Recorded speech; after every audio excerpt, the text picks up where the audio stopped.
lmao! Nice to meet you, Mr. Earthling.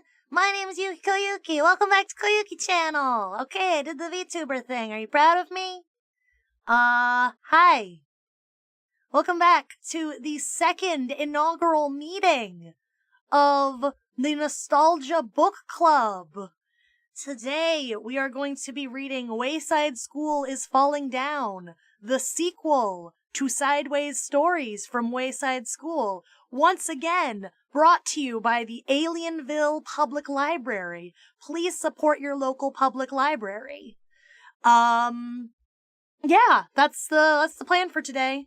So last time I streamed for like 4 fucking hours, and we got a little bit of a late start today because I was talking to my roommates, and we had some roommate shit to talk about, but like everything's fine. Everything's fine in Alienville. But yeah, no, we're just getting a late start. So I'll do a quick recap of Wayside School, and then we'll just jump right into it. Feel free to, hey, if you are watching the VOD, hello, you, yes, you, yeah, you watching the VOD. Hi, if I don't know you, please drop a gang sign in the comments down below so I can get to know you. I would be very happy with that. Yeah. I've been calling out the people who watch the VOD lately just because I want to know the people who watch the VOD, especially if they are faces I don't know. Drop a gang sign. Okay, I'm looking directly at you. I'm staring directly into your soul. Please. I'm begging you. Yeah. But yeah. So, brief recap. We are gonna be doing, eventually, a full deep dive video into the entire Wayside School franchise, which is really fun and exciting. Starting with reading all the books, and then we're going to watch the movies as a watch-along, and then I'll make a big retrospective video on it all. Yeah. So, yeah, here we go. So the first book, Wayside School, is this goofy, mixed up, whimsical school where shenanigans happen, and it's ambiguously fantastical. I think I said that a lot in the previous stream, that it's just kind of ambiguously whimsical, ambiguously fantastical, just, it's not magic, it's just weird and a little bit absurdist and just fun. And as Snake Eyes pointed out, we had kids eating each other's spit because Mauricia flavored ice cream is the flavor of your mouth when you're not tasting anything. That's spit, baby. Spit tastes like spit. How do we know if our spit tastes the same? The only way to find out is to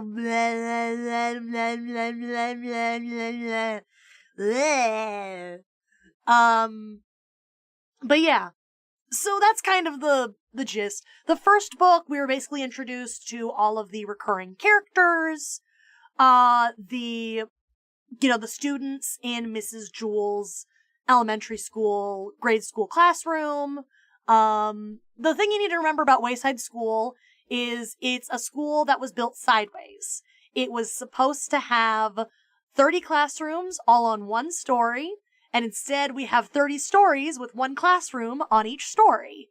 The builder said he was very sorry. Yeah. So we got some recurring characters, and if you've never read this book, I highly recommend you check out my first stream on it where I read the entire thing and we all react to it. But yeah, which school's more dangerous, Wayside or the school with the magic school bus? Honestly, I trust Miss Frizzle way more than I trust Mrs. Jewels. Not even joking. No lie, no cap. I trust Miss Frizzle with my life. Mrs. Jewels, I'm pretty sure, is a fey trickster from another realm.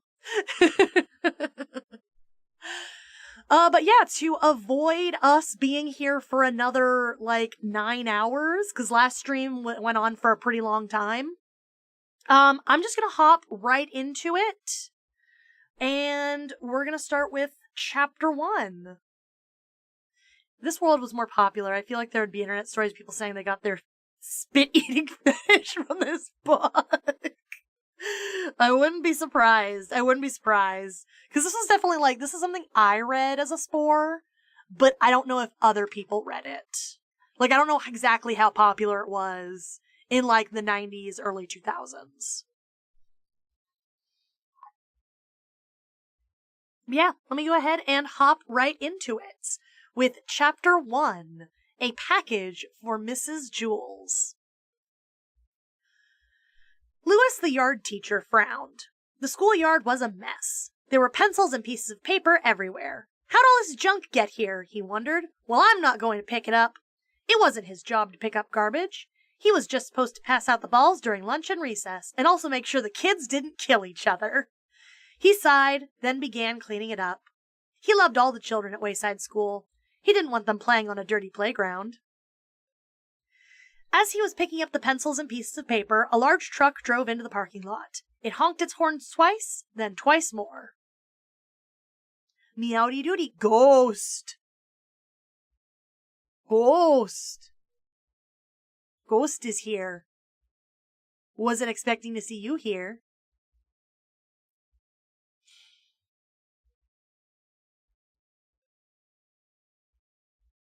The Nina Leving book?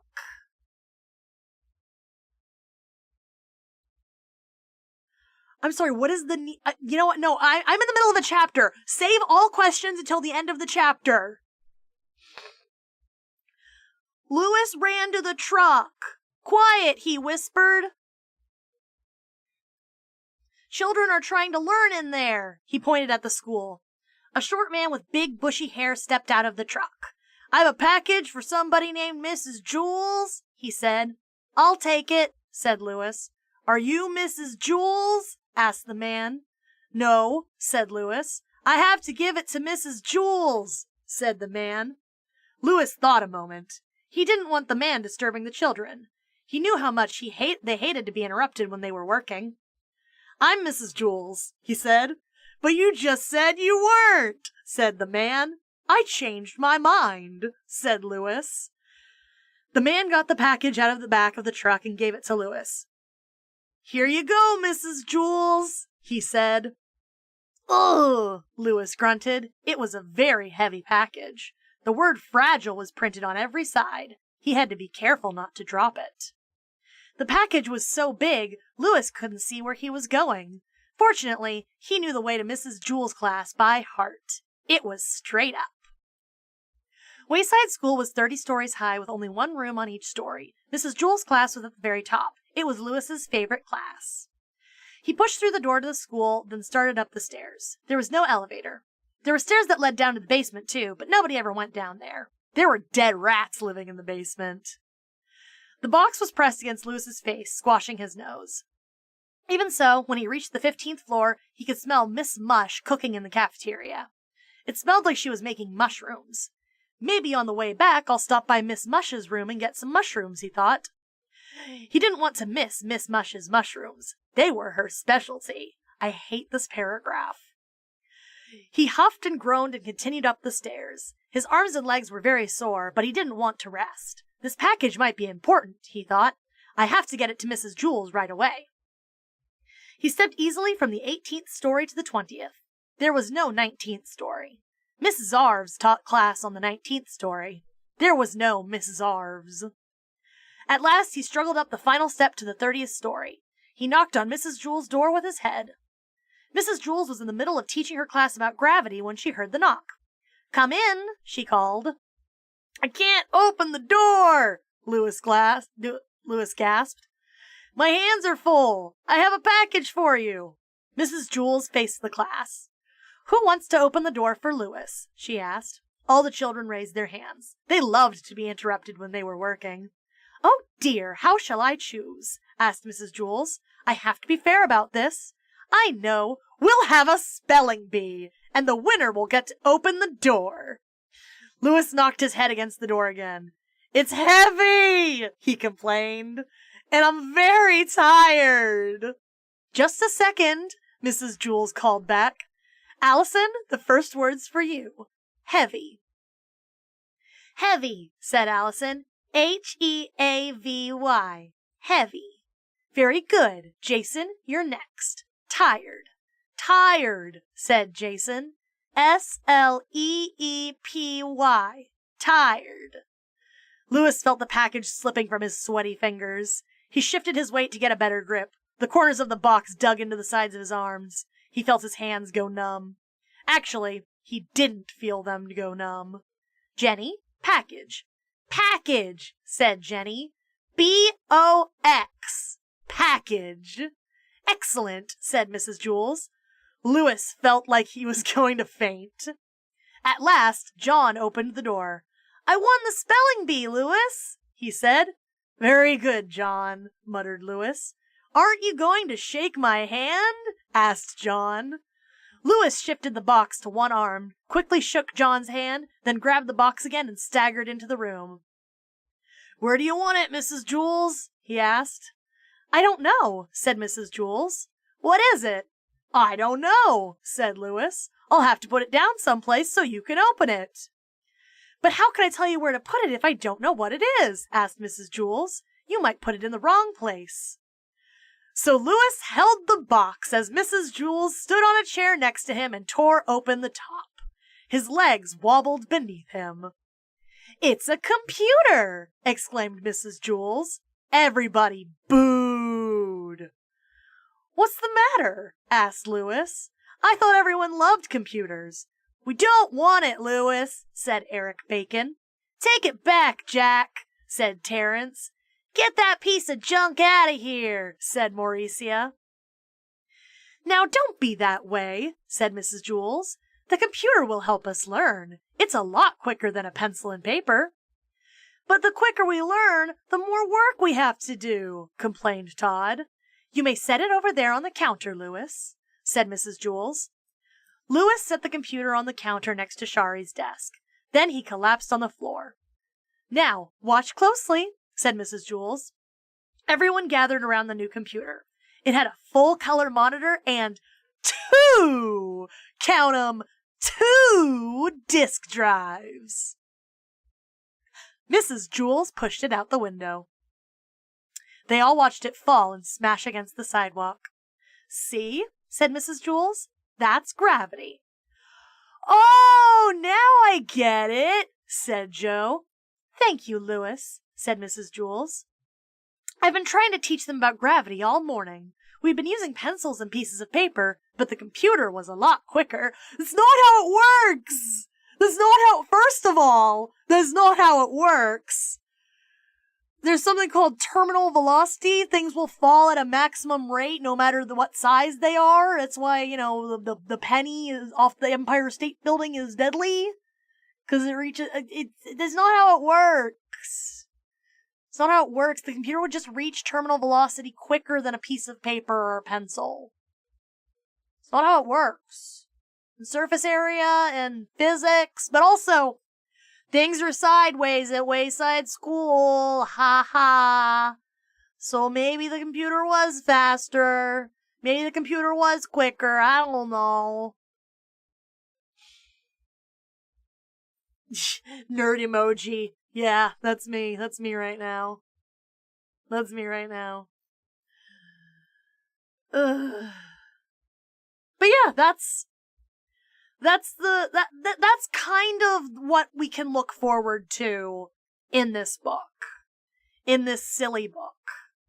Those kind of shenanigans.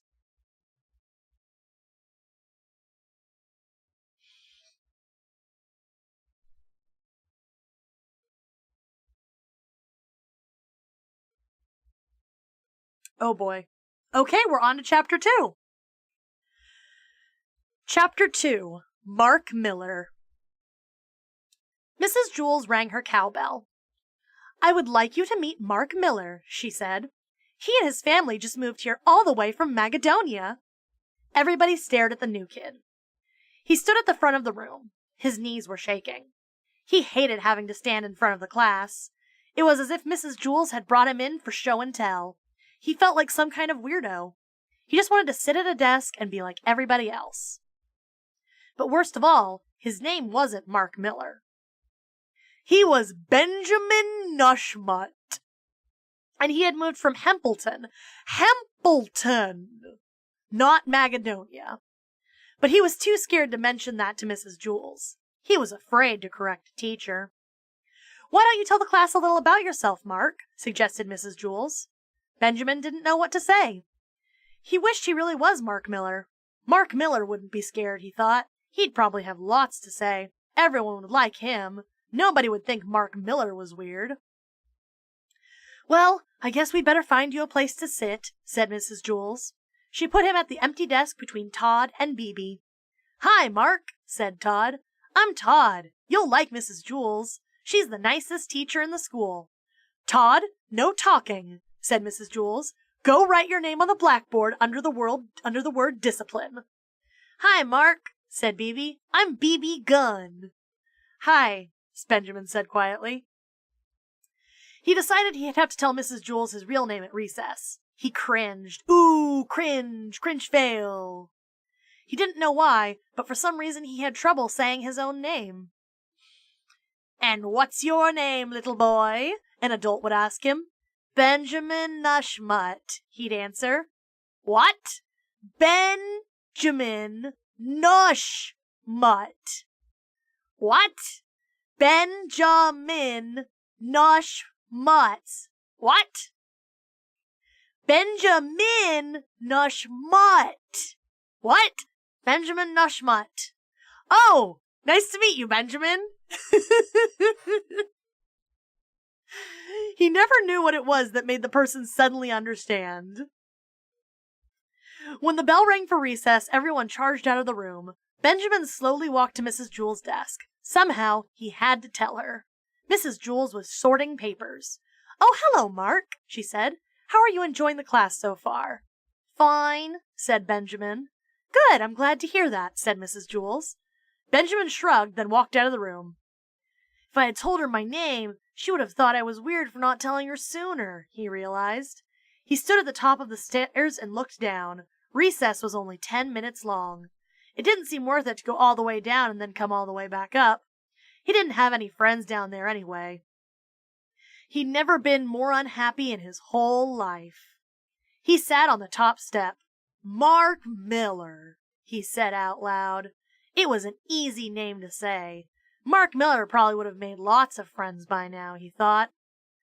Suddenly, he heard a low rumble. Then the stairs began to shake. It felt like an earthquake. The whole stupid school is gonna fall over, he thought. He put his head between his knees. The rumbling got worse. "I'm gonna die and no one will even know who I am," he worried. The new kid, Mark Miller, the weirdo. But it wasn't an earthquake. It was just all the kids running back up the stairs. "Hey, Mark, why are you sitting that way?" asked Dee Dee. "You look funny," said Ron. Benjamin looked up. "How come you weren't at recess?" asked Jason. "We looked everywhere for you." "Couldn't you find the playground?" asked Calvin. "It's just straight down," said BB. "You can't miss it." "But don't go in the basement," warned Shari. "Whatever you do, don't go in the basement." We're going in the basement for a chapter, aren't we? "We'll go down together at lunch," said Todd. "That way you won't get lost." Benjamin smiled. He was glad everyone seemed to like him, or at least they liked Mark Miller. He wondered if they'd like Benjamin Nushmut, too. "The bell has rung," said Mrs. Jules, standing in the doorway. "Now everyone get inside." She made Todd put a check next to his name on the board for being late. Mrs. Jules handed a stack of worksheets to Damien and asked him to pass them out to the rest of the class. Benjamin looked at his worksheet. At the top right corner there was a place to put his name. He didn't know which name to put there, Mark Miller or Benjamin Nushmut. He left it blank and started working on the first problem. Lewis, the yard teacher, entered the room carrying a white paper sack. "Benjamin forgot his lunch," he said. "His mother just brought it." "Who?" asked Mrs. Jules. Benjamin, said Louis. There's no Benjamin in my class, said Mrs. Jules. Are you sure? Asked Louis. It looks like a good lunch. I know the names of the children in my class, said Mrs. Jules indignantly. Well, I'll just leave it here until I figure this out, said Louis. He left the lunch on Mrs. Jules' desk and walked out of the room. Benjamin frowned. He looked at the white paper sack on Mrs. Jules' desk. He couldn't tell Mrs. Jules his real name now. She'd think he was making it up just to get a free lunch. He wrote Mark Miller at the top of his worksheet. But one of these days, he knew he'd have to tell her his real name. What a nightmare situation!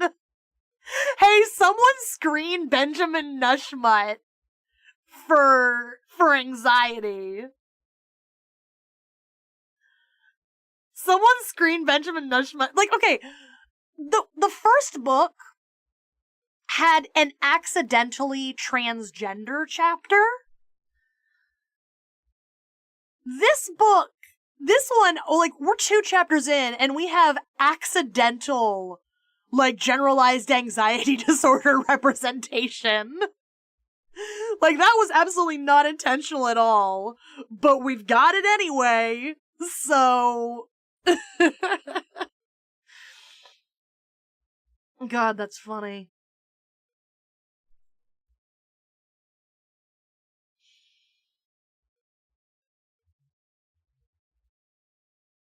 Alright, we are on to Chapter 3. Chapter 3. BB's baby brother. Mrs. Jules asked Damien to pass back the homework. BB Gunn waited nervously. Except for art, her grades had not been very good lately. If she didn't start bringing home better grades, her parents said they wouldn't let her stay up past midnight. She did her best artwork after midnight. Damien handed Calvin his homework, then Todd, then Joy. Where's yours? Asked Calvin. I don't know, said BB. Did you do it? Asked Calvin. She just like me for real. Yes, I did it, said BB. I worked extra hard on it. I hope Mrs. Jules didn't lose it. Damien finished passing out the homework. BB never got hers. BB, will you come here, please? Said Mrs. Jules. She pushed out of her seat, stood up, and nervously walked to Mrs. Jules' desk. I did my homework, Mrs. Jules, she said. Really? Yes, I know, said Mrs. Jules. She held BB's homework in her hand. Whew! BB sighed with relief. I was afraid you'd lost it. No, I didn't lose it, Mrs. Jules said sternly. She showed the back of the paper to BB. Someone had written, Mrs. Jules is as fat as a hippopotamus, and she smells like one, too. I didn't write that, exclaimed BB. I love the way you smell. Mrs. Jules smiled. But if you didn't write it, who did? Ray! BB instantly replied. Who's Ray? He's my little brother, Ray Gunn. He must have snuck into my room after I was asleep. He's always playing mean tricks on me. He knew how hard I worked on my homework. Well, we'll show Ray, said Mrs. Jules. She gave BB an A+. There, I don't think he'll try that again. Thanks, said BB. You may have a Tootsie Roll Pop, too, said Mrs. Jules. BB took a Tootsie Roll Pop out of the coffee can on Mrs. Jules' desk, then returned to her seat. She proudly showed Calvin her A+. The next day, Mrs. Jules asked Damien to hand back another batch of homework. How come Damien always gets to do everything? Griped Kathy. I'm sorry, Kathy, said Mrs. Jules. Would you like to pass back the homework? No, grumped Kathy. I'm not your slave. Damien passed out the homework. Again, BB didn't get hers. Mrs. Jules called her to her desk. On the back of her homework, someone had written, Mrs. Jules has a head full of oatmeal, and it leaks out her ears. I didn't write it, said BB. Ray, asked Mrs. Jules. BB nodded. Why don't you start checking the back of your homework? Suggested Mrs. Jules. I did when I woke up, said BB. He must have done it after breakfast while I was brushing my teeth. We had oatmeal for breakfast. She shook her head. I won't brush my teeth anymore. You have to brush your teeth, said Mrs. Jules. My parents think he's such a little angel, BB complained. He's always wrecking things, and then I'm always the one who gets in trouble. Why can't you be more like Ray, they say. Yesterday, he threw all my underwear out the window. Then my mother yelled at me for it. She wouldn't believe that her little darling son would do something like that. Mrs. Jules gave BB another A+ and another Tootsie Roll Pop. For Friday, everyone had to write a report and read it to the class. BB wrote her report about George Washington. She stood at the front of the class and read it out loud. George Washington never told a lie. Not like Mrs. Jules. She lies all the time. That's why her nose is so big. And she snores when she sleeps. So Mr. Jules has to wear earplugs. Everyone was laughing. BB stopped reading. What's so funny? She asked. Come here, said Mrs. Jules. BB shrugged, then walked to Mrs. Jules' desk. Mrs. Jules showed her what she had just read. Did I just read that out loud? BB asked. Mrs. Jules nodded. I was just reading it, BB explained. I wasn't listening. It was Ray again, wasn't it? Asked Mrs. Jules. Had to be, said BB. Yesterday he put toothpaste in my socks. Then my mother got mad at me for making a mess and wasting toothpaste. BB got an A+ on her report and another Tootsie Roll Pop. After school, Mrs. Jules called BB's mother on the phone. Hello, Mrs. Gunn. This is Mrs. Jules from Wayside School. Oh, what's BB done now? Asked Mrs. Gunn. BB hasn't done anything wrong, said Mrs. Jules. She's a wonderful girl. Well, that's a surprise, said Mrs. Gunn. She's always causing trouble at home. I wanted to talk to you about that, said Mrs. Jules. I think you're being unfair to BB. I think she often gets into trouble when Ray is really to blame. Ray? Asked Mrs. Gunn. Yes, I know you think he's a perfect angel, said Mrs. Jules. But some children can be angels on the outside and devils underneath. Yes, that sounds like BB, said Mrs. Gunn. I'm not talking about BB. I'm talking about Ray. Ray? Asked BB's mother. Who's Ray? Oh, it was BB all along. Or maybe Ray is like a ghost kid. The ghost of Ray Gunn. Test. Ray is a tulpa, just like the burger tulpa. Hello, Amlagu. Hello, Amlagu. We're on chapter 4. We're clipping through Wayside School. I'm back from taking dog to vet. Is dog okay? Which dog, and is dog okay? Why was dog at vet?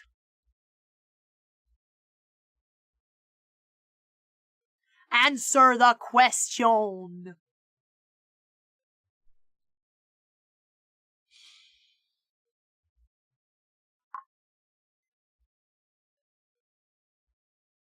It's B, hopefully just a $500 tummy ache. Okay, I'm sending good vibes and happiness and cuddles and love to baby B.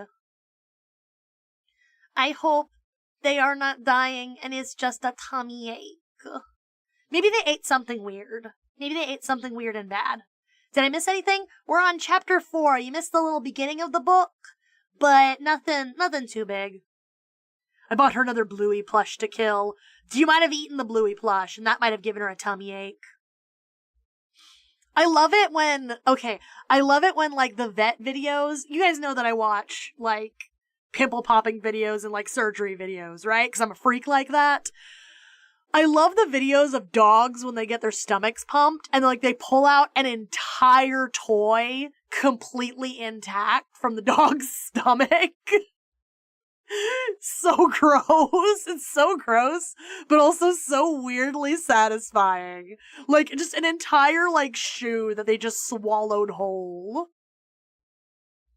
Yeah. Dogs eat some crazy things, man. I hope your doggy is okay. I hope she's okay and will be happy. They remove a fucking full-size sedan? Exactly, you understand. You understand. Yeah. You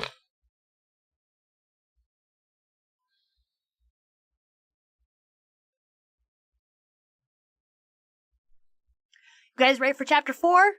I looked at the because I'm reading from the library app.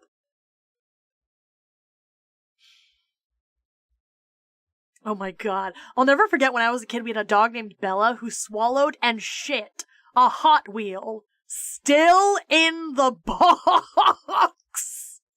That Hot Wheel went on a journey. My old cat used to eat so much fabric, and the vet was always like, you can't let him do that. And I'm like, I can't watch him 100% of the time. And he never got sick from it, though. Cats. Cats, man. Oh! Did I tell you guys? This is fun and exciting. I talked about it a little bit on the Discord, but I'm getting a leopard gecko. Yeah, so there's gonna be another little guy on the Yuki stream who's gonna be living in my room. I already have, you guys don't know it, but other than the animal occasionally making an appearance, I actually have an animal that lives in my room like 24/7 because I have a beta fish in here. I have a beta fish named Moonstone. Yeah.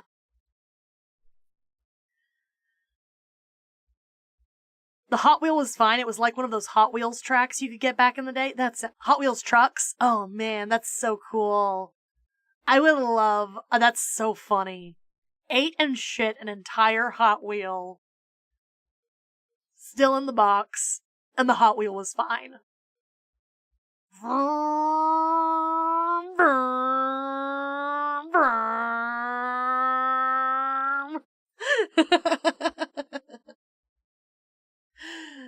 God, that's so funny. That's so funny. But yeah, speaking of animals, the sound it made going through its intestines. Someone dropped another cat off out here and I named it Shit Gibbon. I remember the Hot Wheels cartoon. Oh, the Hot Wheels cartoon. I never watched it, unfortunately. That seems like it would be a really fun thing to watch, though. Okay, hold on. I'm getting distracted. Pin in everyone having Hot Wheels in their intestines. Chapter 4 homework. They need to make a Mario Kart track that's the digestive track of a dog. That's really funny. I would play that. And it's like it's like one of those one long tracks where like you start in the mouth and then you go through like the esophagus and then the stomach and then the, yeah. And then you end in a big, like you end with a cannon and then the cannon shoots you into a pile of poop. And that's the end of the track.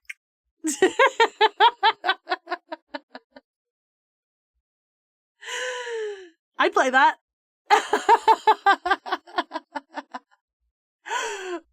Toad falls into stomach acid and dies. Exactly. You understand. You see the vision. Okay.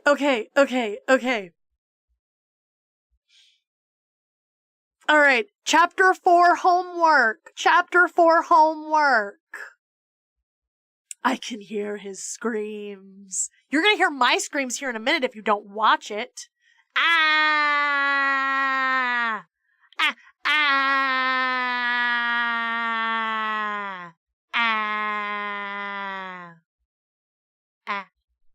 Ah! Ah! Chapter 4, homework. Mrs. Jules was teaching the class about fractions and decimals. She explained that 0.5 was the same as 1/2. Mac raised his hand. Mrs. Jules pretended not to see him. Ooh! Ooh! Mac groaned as he stretched his hand so high that it hurt. Mrs. Jules pretended not to hear him. Teacher of the year right here, folks.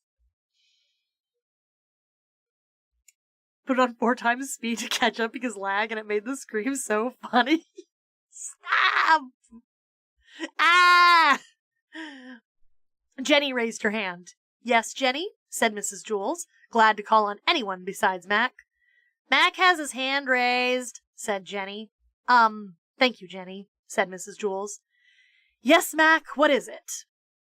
I couldn't find one of my socks this morning, said Mac. Man, I looked everywhere. In my closet, in the bathroom, in the kitchen, but I just couldn't find it. I asked my mother, but she hadn't seen it either. That's very interesting, Mac, Mrs. Jules said patiently. But what does that have to do with decimals? Because, said Mac, I can only find half of my socks. Oh, right, said Mrs. Jules. Does anyone else have any questions about decimals? Yes, John? Did you look under the bed? Asked John. That was one of the first places I looked, said Mac. But it wasn't there. Did you check the dirty clothes? Asked Ron. Maybe it was never washed. I checked. Do you have a dog? Asked Bibi. Maybe your dog took it. No, my dog doesn't wear socks, said Mac. Why didn't you just put on a different sock? Said Allison, even if it didn't match. I thought of that, said Mac. But see, if I wore a sock that didn't match, I'd be left with only one sock of that color for tomorrow. Then if I wore that sock, I'd have to wear a sock that didn't match with it. And so on for the rest of my life. I would never wear matching socks again. Well, be that as it may, said Mrs. Jules, we really need to get back to decimals. Yes, Stephen? Once I had both of my socks on, said Stephen, but I wasn't wearing my shoes. My mom had just waxed the floor, too. I slid all around on it like I was skating. It was a lot of fun until I fell against the kitchen table and broke 2 dishes. Then I got in trouble. What's that got to do with my socks? Mac asked impatiently. Stephen shrugged. Did you ever find your other sock? Asked Leslie. Yep, said Mac, but you'll never guess where. In the refrigerator. He held out his arms in bewilderment. How did it get there? No one knew. See, here it is, said Mac. He climbed on top of his desk so everyone could see his feet. He pointed to his left foot and said, This is the sock I had from the beginning. He pointed to his right foot and said, And this is the sock I couldn't find. His socks were red with gold lightning bolts down the side. Ooh, hot socks, said Mauricia. No, it was cold after being in the refrigerator, said Mac, still standing on top of his desk. I made up a song about it, too, while I was looking for it. You want to hear it?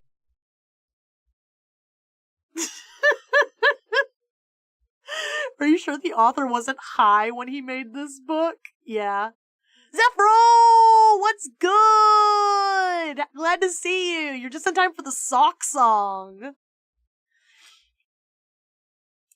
I got one sock, looking for the other. One sock, looking for its brother. When I find that sock, I'll tell you what I'll do. I'll put it on my foot and I'll stick it in my shoe.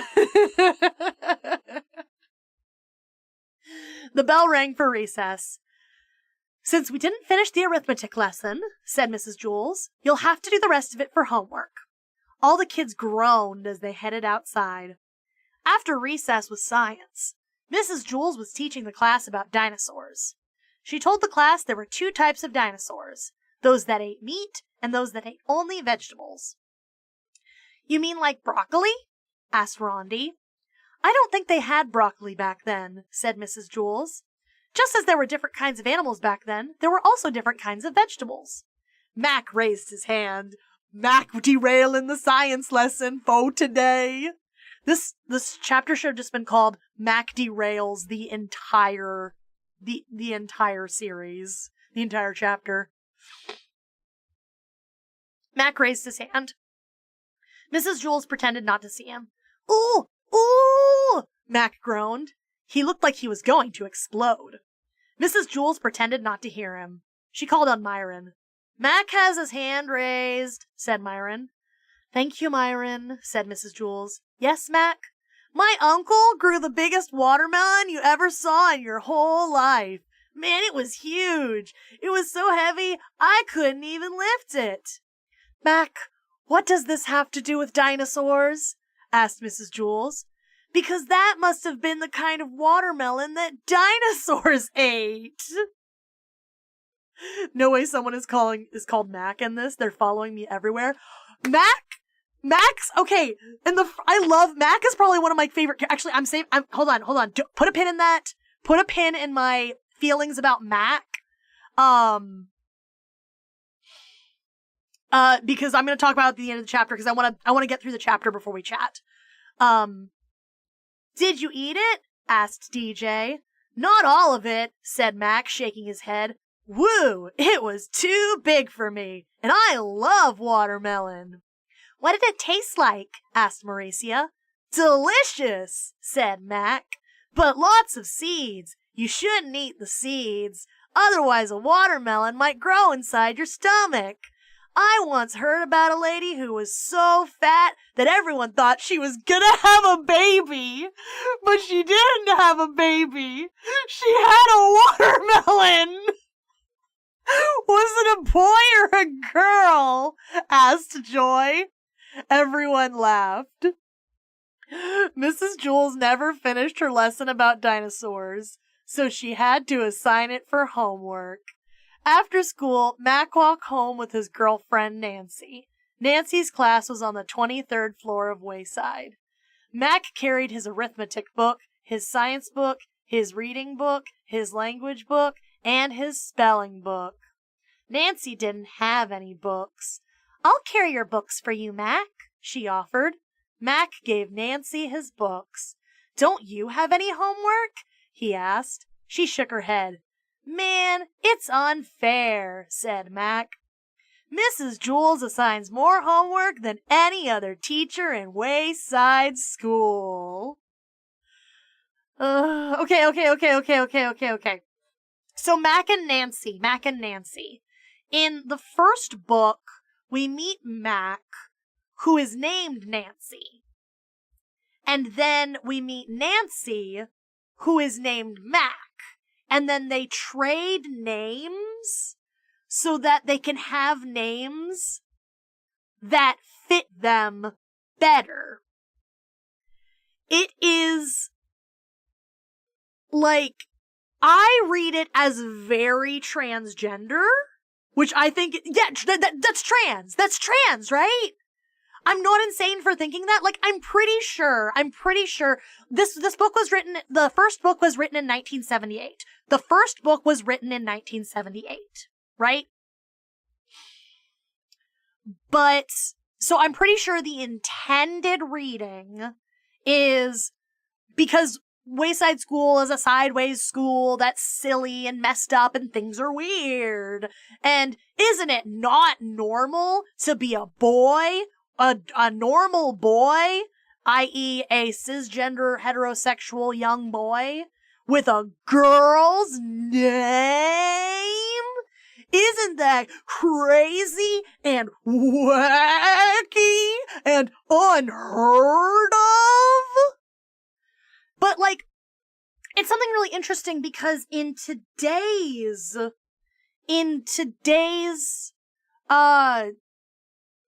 lexicon, today's world, there are Nancys who would rather be Macs. You know? And that's not the intended reading, but that idea of transitioning to something that gives you euphoria, that's a very innately transgender thing. Like, Mac might have been a cisgender boy whose dead name is Nancy. That doesn't change the fact that Mac identifies as a cisgender boy, and his name gave him dysphoria, and in order to have euphoria, he transitioned to something that fit his gender identity better, even though the intended reading is that he's cisgender. It's still a narrative that is queer, right? Because being trans is about experiencing euphoria. This is getting very, very, very messy as I try to explain it. But this whole idea that Mac changed his name and Nancy changed her name in order to experience euphoria that matches their gender, is that their gender identity and their gender expression. That's trans. That's transgender. Louis Sacker accidentally did a based thing. I've never met anyone named Nancy who wasn't like 50 plus. People named Nancy probably were like, people naming their kids Nancy. Nancy was probably a common name in 1978. If you were in elementary school in 1978, your name was probably Nancy. You know what I mean? But yeah. Meanwhile, I have a roommate named Sock. Based. We need more roommates named Sock. But yeah, I'm gonna do a whole section in the retrospective video about the Mac and Nancy and how our modern reading of it has this new layer of queer identity, when the original intended reading is that of just, isn't it weird and wacky? Which is like the whole theme of this book, is the slightly absurd whimsicality, you know? Which is really interesting. The funny non-binary demon guy. Sock, welcome to hell reference. Weird and wacky and perhaps even a bit unusual. Like, I can see Wayside School easily fitting into, like, Gravity Falls. They've got that same kind of weirdness and wackiness to them. Yeah. But yeah, that's just my thoughts. I want to know more about anytime Mac and Nancy get screen time, I'm always down for it, because I want to see if they're ever going to push that, if they're ever going to reference that backstory again. And the only reference we've got to it is that Mac and Nancy are now dating, or as dating as you can be in elementary school. Also, imagine interrupting the teacher constantly when she's teaching about dinosaurs. Shaking my head. Come on, Mac. Get with the times. We got Tyrannosaurus Rex. T for T.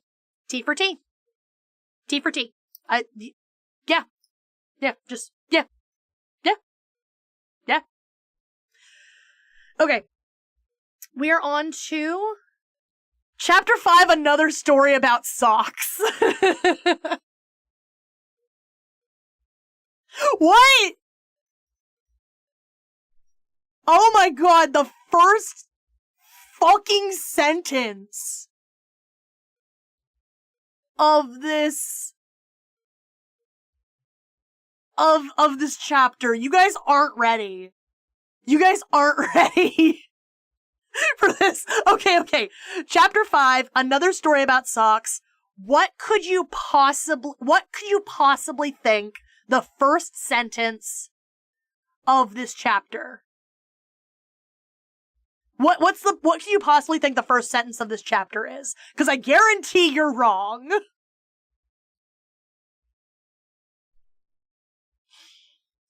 Completely unrelated, but if you flip the stream upside down, your piercings look like eyes, and it's really funny. Yes! We've been no! The snake bites look like eyes, and I look like I'm going, hold on. My snake bites look like this emoji. We know! We've been no! If you do an upside down face on me, yeah. Hold on.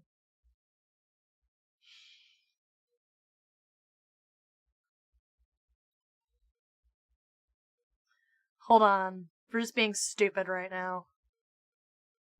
We're just being stupid. We're just being stupid. We're just being stupid. We're memeing. Ba ba ba ba ba ba ba. Ba ba ba ba ba ba ba ba ba ba. Ba ba ba ba ba ba ba ba ba. Ba ba ba ba ba ba ba ba ba. I am Troll Man. The Troll Man with the fangs, who has little beady eyes and has a book next to his face. Pay no attention to the big upside-down titties above my head. I am Troll Man. Can I stop doing this bit now, please?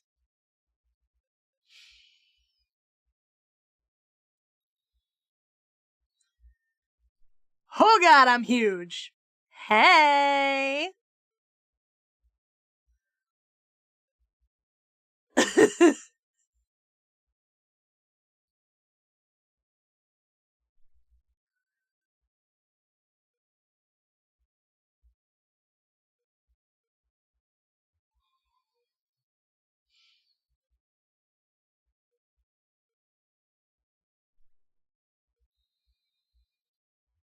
Was that fun and entertaining? Did you guys have fun with that? There we go. Okay, I'm not moving again. My antenna are up here. Have you been seeing anything about Date Everything? Because I've sincerely been losing my mind over it.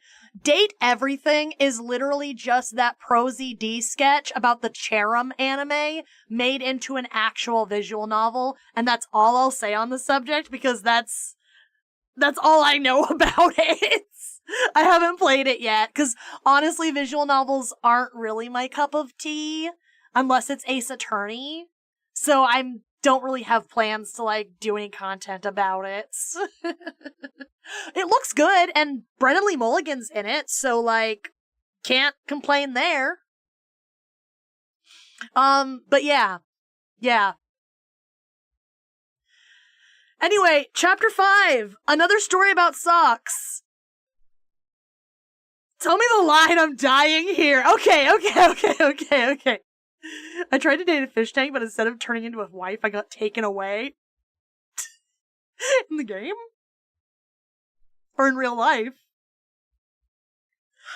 Chapter 5, another story about socks. We're reading Wayside School. I'm trying not to stream for 4 hours. We've been going for an hour, and I've only read 5 chapters. We need to start clipping. We need to start clipping through this shit. Chapter 5, another story about socks. Shari brought a hobo to school for show and tell. They stood side by side at the front of the room. "This is a hobo," said Shari. "I found him on the way to school." "Ooh, how neat," said Mauricia. The hobo had long, dirty hair and a scraggly beard. His shirt was covered with stains. His pants had lots of colorful patches. His coat was too big for him, but it wasn't as big as Shari's coat. Shari was a little girl, but she wore the biggest coat in all of Wayside School. The hobo wore old black shoes that also looked like they were too big for him, but that might have been because he wasn't wearing any socks. "Tell the class something about your hobo," said Mrs. Jules. "His name is Bob," said Shari. "I heard him ask a lady for spare change. The lady told him to take a bath. I tried to give him a quarter, but he said he never took money from kids. He said he likes kids a lot. He said he was once a kid himself." Does anybody have any questions they'd like to ask Hobo Bob? asked Mrs. Jules. All the children raised their hands. The hobo looked around the room. Yes, you, he said, pointing at Jason. When was the last time you took a bath? Asked Jason. I never take baths, said the hobo. Oh, wow, said Jason. You're lucky. What about a shower? Asked Myron. I just walk outside in the rain, said the hobo. When it rains, I have to go inside, complained Myron. Where do you live? Asked Joe. All over, said Bob. In the winter, I jump on a southbound train and ride until it's warm enough to jump off. In the summer, I go north, where it's not too hot.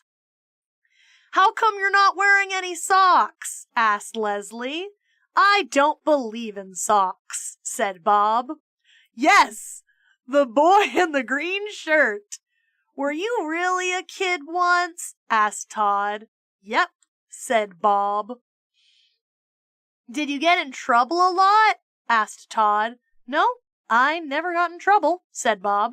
Todd smiled and nodded his head. Did you like to pull girls' pigtails? Asked Paul. Of course, said Bob. Who doesn't? Did you like ice cream? Asked Mauricia. I loved it, said Bob. What was your favorite subject? Asked Jenny. Spelling, said the hobo. Spelling, exclaimed Jenny. I hate spelling. I once came first place in a spelling bee out of all the kids in my school, Bob said proudly. Well, how come you became a hobo? Asked Damien. I mean, if you're such a good speller. I'm not sure, said Bob. When you grow up, you're supposed to turn into something. Some kids turn into dentists. Others turn into bank presidents. I didn't turn into anything, so I became a hobo. Did you ever try to get a job? Asked Calvin. I tried, said Bob, but nobody would hire me because I didn't wear socks. So why didn't you just wear socks? Asked Eric Fry. I told you, I don't believe in socks. Yes, the girl with the cute front teeth. Rondi lowered her hand. She was missing her 2 front teeth. What do you eat? She asked. Mulligan stew, said Bob. My friends and I collect scraps of food all day. Then we cook it up in a big pot and share it. It's always different, but very tasty. Why is it called Mulligan stew? Asked Stephen. There was once a hobo named Mulligan, said Bob. He made the first Mulligan stew. Was he a good cook? Asked Todd. No, he was eaten by cannibals. Yuck, everyone said together, except for Dana, who was very confused. She thought Bob said he was eaten by cannonballs. Allison raised her hand. Can't you just wear socks even if you don't believe in them? She asked. Socks! Bob shouted so loud it scared everybody. Is that all you kids ever talk about? Socks, socks, socks. Albert Einstein didn't wear any socks. Why should I? Oh, he really about to do it. Who's Albert Einstein? Asked Eric Ovens. Mrs. Jules answered that question. She said, Albert Einstein was the smartest man who ever lived. Was he also a hobo? Asked DJ. No, he was a great scientist, said Mrs. Jules. Why didn't Albert Einstein wear socks? Asked Joy. Because socks make you stupid, said Bob. That's not true, said Mrs. Jules. Albert Einstein was just too busy thinking about big, important things to remember to put on his socks. Maybe, said Bob, but remember I told you I won the school spelling bee? Well, the day I won it, I forgot to wear socks. Think about it. Everyone thought about it. So after that, I never wore socks again, said Bob. Mac raised his hand. Once, I could only find one of my socks, he said. Man, I looked everywhere for it. Under the bed, in the bathroom. You'll never guess where I finally found it? In the refrigerator, said Bob. Mac's mouth dropped open. How'd you know? Bob shrugged. Where else? Everyone had lots more questions for Hobo Bob, but Mrs. Jules rang her cowbell. Show and tell is over, she announced. Let's all thank Bob. Thank you, Bob, everyone said together. You're welcome, he replied. Do you know the way out of school? Asked Shari. I'm not sure, said Bob. Just go straight down the stairs, said Shari. Thank you, said Bob. But don't go in the basement, warned Shari. I won't, said Bob. He shook Shari's hand, then waved goodbye to the rest of the class and headed out the door. Everyone waved back. Shari returned to her seat. It was time for their weekly spelling test. Everyone take out a piece of paper and a pencil, said Mrs. Jules. The first word is, wait a second, called Calvin. I'm not ready yet. Mrs. Jules waited while all the children took off their socks. Hey, what the fuck? Hey, what the fuck? Shari brought a hobo to school. They brought a fucking meth fiend to the school. Jesus Christ. I'm surprised they didn't bring a hippie. Bob, I love you. This is my pet hobo. I'm not okay. Hobo Bob, my beloved. Bob went into people's houses. Bob's about to crash out. They brought a meth fiend into school. Sideshow Bob? Yeah, Bob was the sideshow. Bob starts twitching and scratching scratching scabs off his arm and eating them. God. That's so fucked. I like Bob. He's nice. Is he? He doesn't wear socks.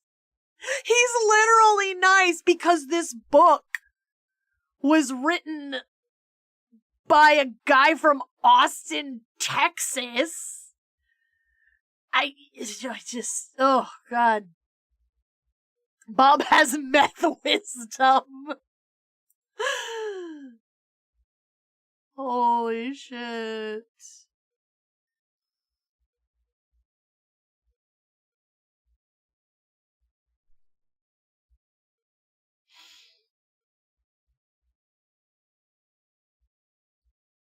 God. Okay. We're on to chapter 6. Which is another...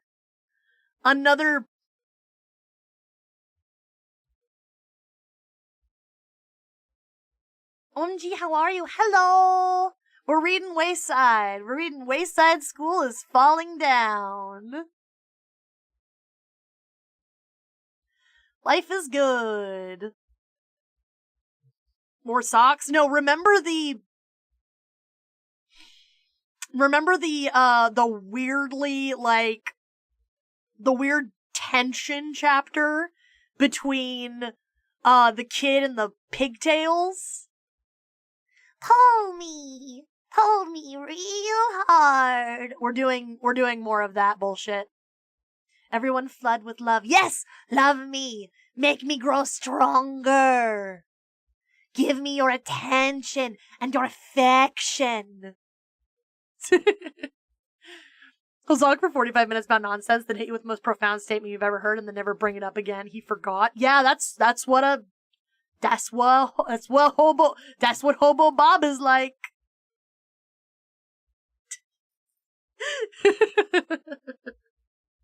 Thank you for all the hearts and the 100.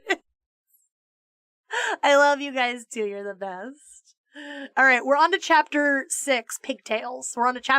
Pigtails. Hi, Leslie, said Paul. Hi, Paul, said Leslie. They were friends now. Paul hadn't pulled either one of her pigtails for a long time. Paul sat in the desk behind Leslie. Once, a long time ago, he had pulled Leslie's pigtails. It felt great. That is, Paul thought it felt great. Leslie didn't think it felt too good. But that was earlier in the year, when Paul was younger and immature. Now he knew better. Still, her 2 long brown pigtails hung in front of his face all day, every day. The bell rang for recess. Leslie, said Paul, can I talk to you for a second? Sure, Paul, said Leslie. They were alone in the room. All the other kids had rushed down the stairs. Mrs. Jules had run to the teacher's lounge. I've been good, right? Asked Paul. I haven't pulled one of your pigtails in a long time, have I? So what do you want, a medal? Asked Leslie. Paul chuckled. No. Well, can I ask you something? Sure, said Leslie. Paul took a breath. May I pull just one of your pigtails? He asked. Please? No, said Leslie. Please, Paul begged. I won't pull it hard. No one will have to know. Please, please. I wouldn't ask if it wasn't important. Please? You're sick, exclaimed Leslie. Paul lowered his head. I'm sorry, he said. You're right. I don't know what came over me. I won't ask again. Good, said Leslie. She shook her head in disgust. Paul watched her pigtails waggle. Can I just touch one? He asked. I won't even pull it, I promise. No! What's wrong with just touching one? Paul asked. Yuck, you're gross, said Leslie as she turned and marched out of the room. As Paul watched her go, her pigtails seemed to wave goodbye to him. Paul slapped himself in the face with both hands. What's wrong with me? He wondered. He walked to the side of the room and leaned over the counter. He stuck his head out the window to get some fresh air. Down below, he could see the kids playing on the playground. They looked like tiny toys. Leslie stepped back into the classroom. I'm getting my hair trimmed tomorrow, she announced. If you want, I'll save the pieces for you. It'll just be some split ends.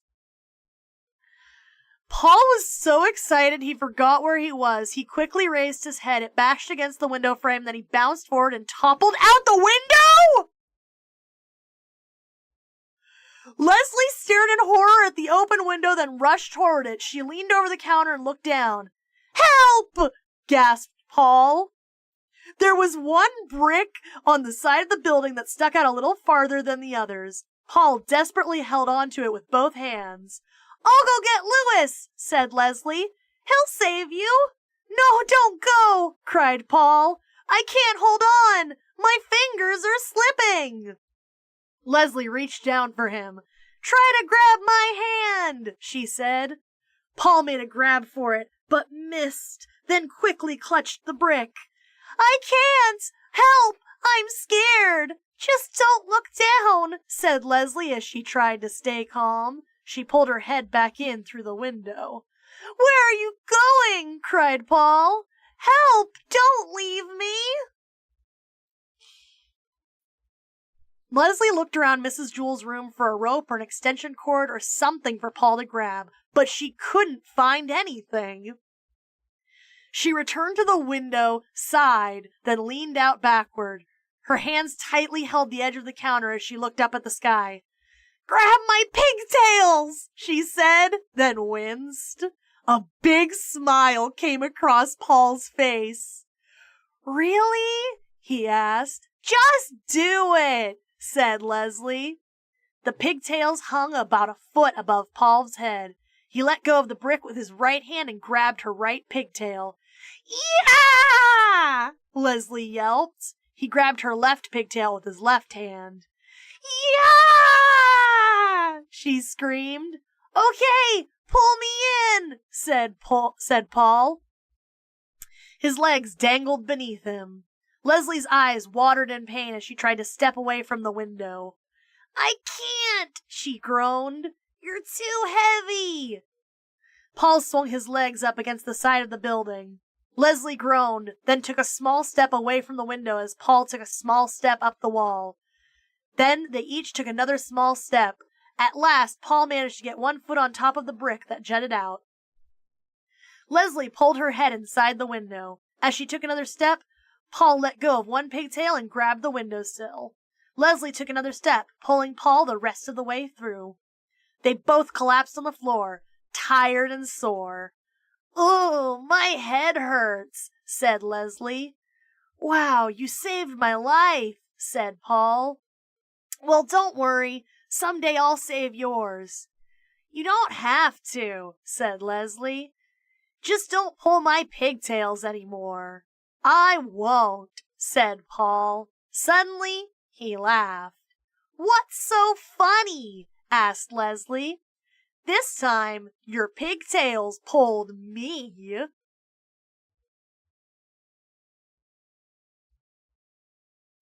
Bottom. God. This book is ridiculous.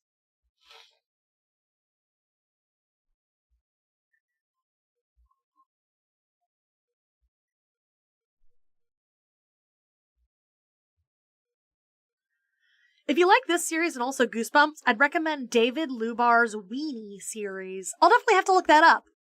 We are going to be doing a Goosebumps retrospective at one point where I read every book in the Goosebumps series. And I mean every book. I might not do it on stream just because that's a lot of books. There's 62 in the original Goosebumps series. That's a lot. So I might not do it on stream. But yeah, I will be doing a Goosebumps retrospective at some point. Oh, that's just the original series. I'm not talking like spin-offs and the cartoon, not the cartoon, the live action series. Yeah. Goosebumps is going to be a project and a half.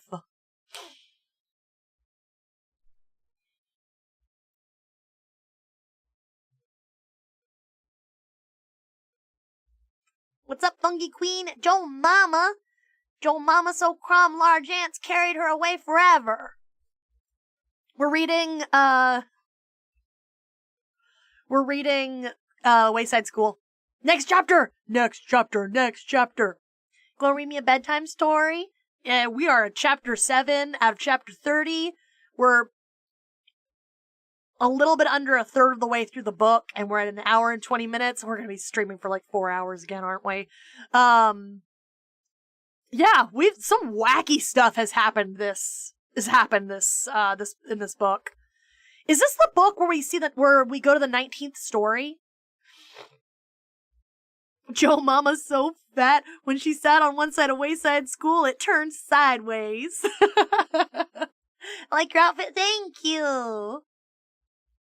I'm surprised there hasn't been a cartoon adaptation of Goosebumps, right? I'm gonna drive, I'm putting you all on my Bluetooth. Are you gonna read Holes? I've actually already read Holes, but I haven't read it on stream. But that would definitely be one that I would read on stream. Maybe as like a palate cleanser before we go into our next retrospective. Maybe, yeah. That's definitely a nostalgia book club. Yuki holics don't run this chat. They drive. Oh, God. My silly ones. Yuki holics. Yuki holics is a good one. Is a good name. Like, the official fan name is My Silly Ones, which is like, if you say it fast, it sounds like mycelium, which is, like, the roots of a mushroom. Get it? Like, you guys are my silly ones. So. Hole's one of the best books I've ever written? You wrote it? You're Lewis Sacker? Kryptonite is Lewis Sacker, everyone. We've got Lewis Sacker in the chat. We've got Lewis Sacker himself in the chat. What are your words of wisdom, Mr. Sacker?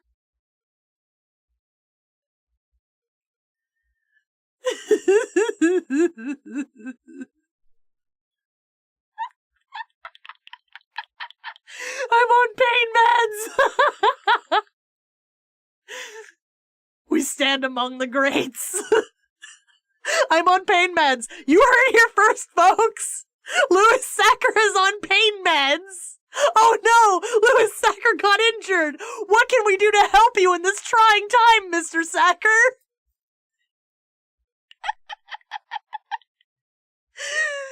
So stupid.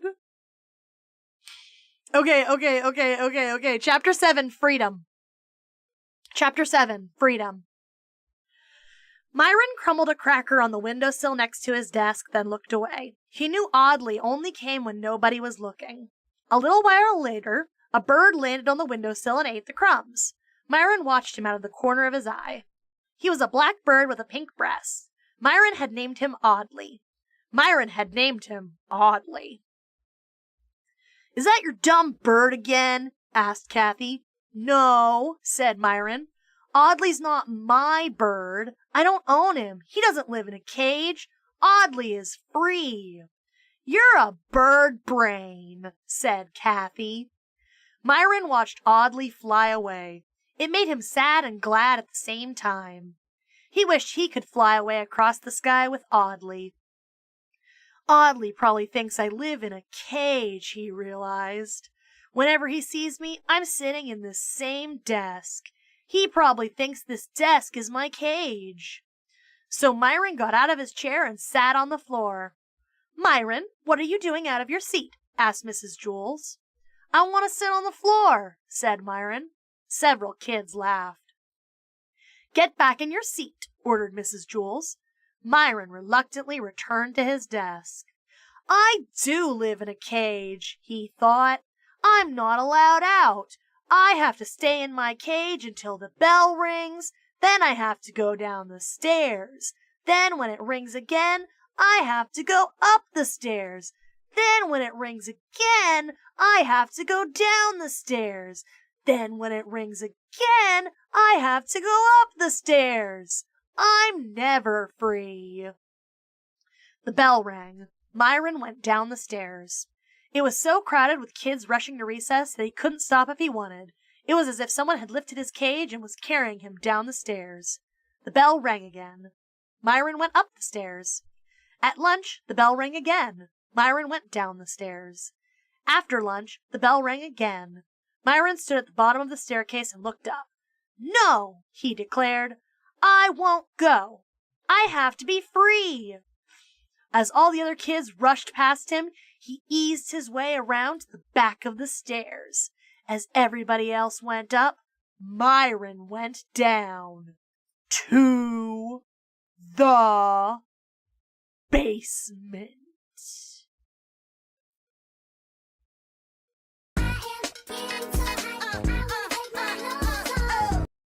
I don't have a toggle for that. I will give you a free hat since you spent Spores on it. What hat would you like? A little graduation cap would be really cute for when we're doing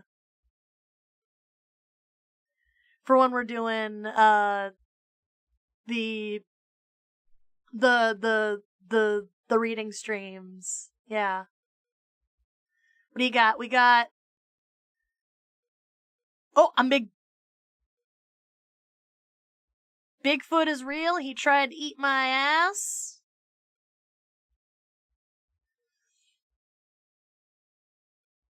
Women fear me, fish fear me.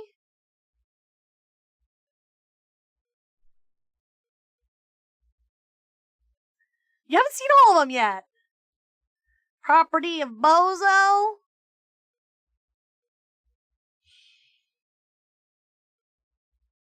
Bohug. Among Us. Flog.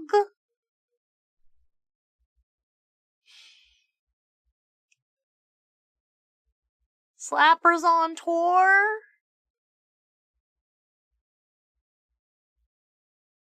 Oh, I'm big. I'm not trying to make myself big, I promise. Umbreon. Oh, this is a good one. Yuki.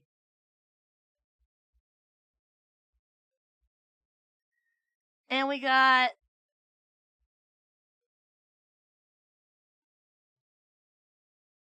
Teletubby et-oh. Let's go Heisenberg since he was a high school teacher. Okay, Yuki. That's extra funny.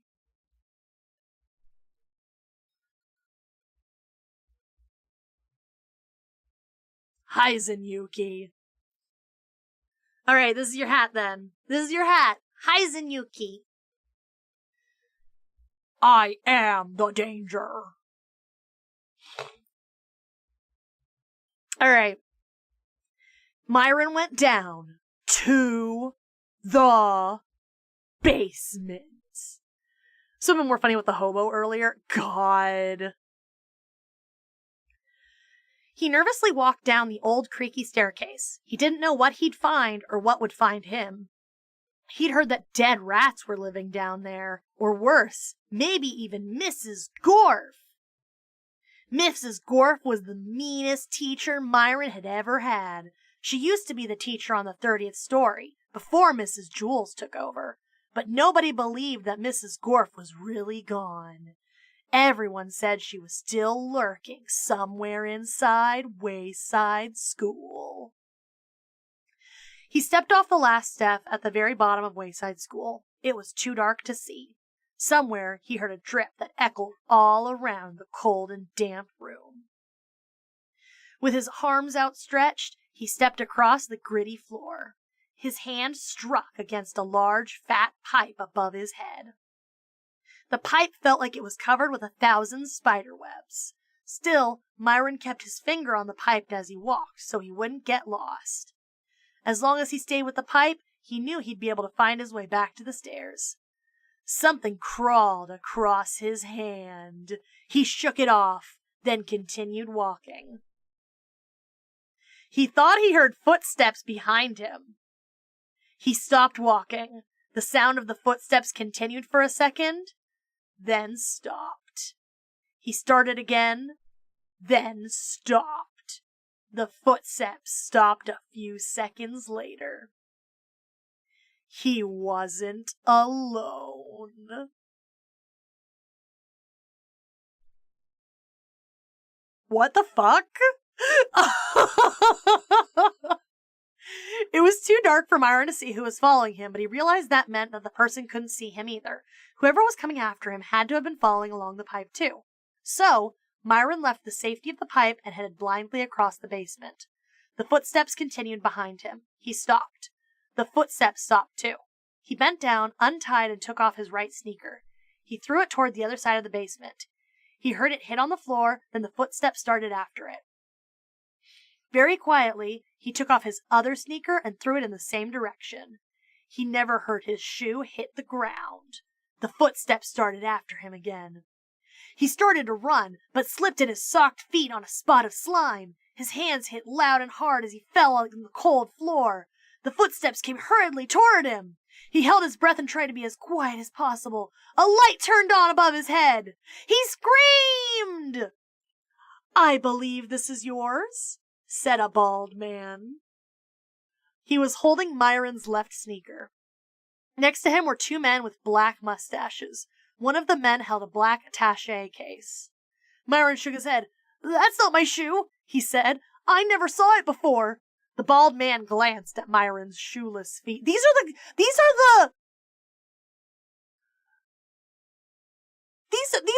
guys from the chapter where one of the little girls came to school on Saturday. What the fuck is going on at Wayside School? "What's your name?" asked the man with the attaché case. "Myron," said Myron. He regretted it as soon as he had said it. He wished he had made up a fake name. The man opened his attaché case and took out a notebook. "Myron," he repeated as he thumbed through the notebook.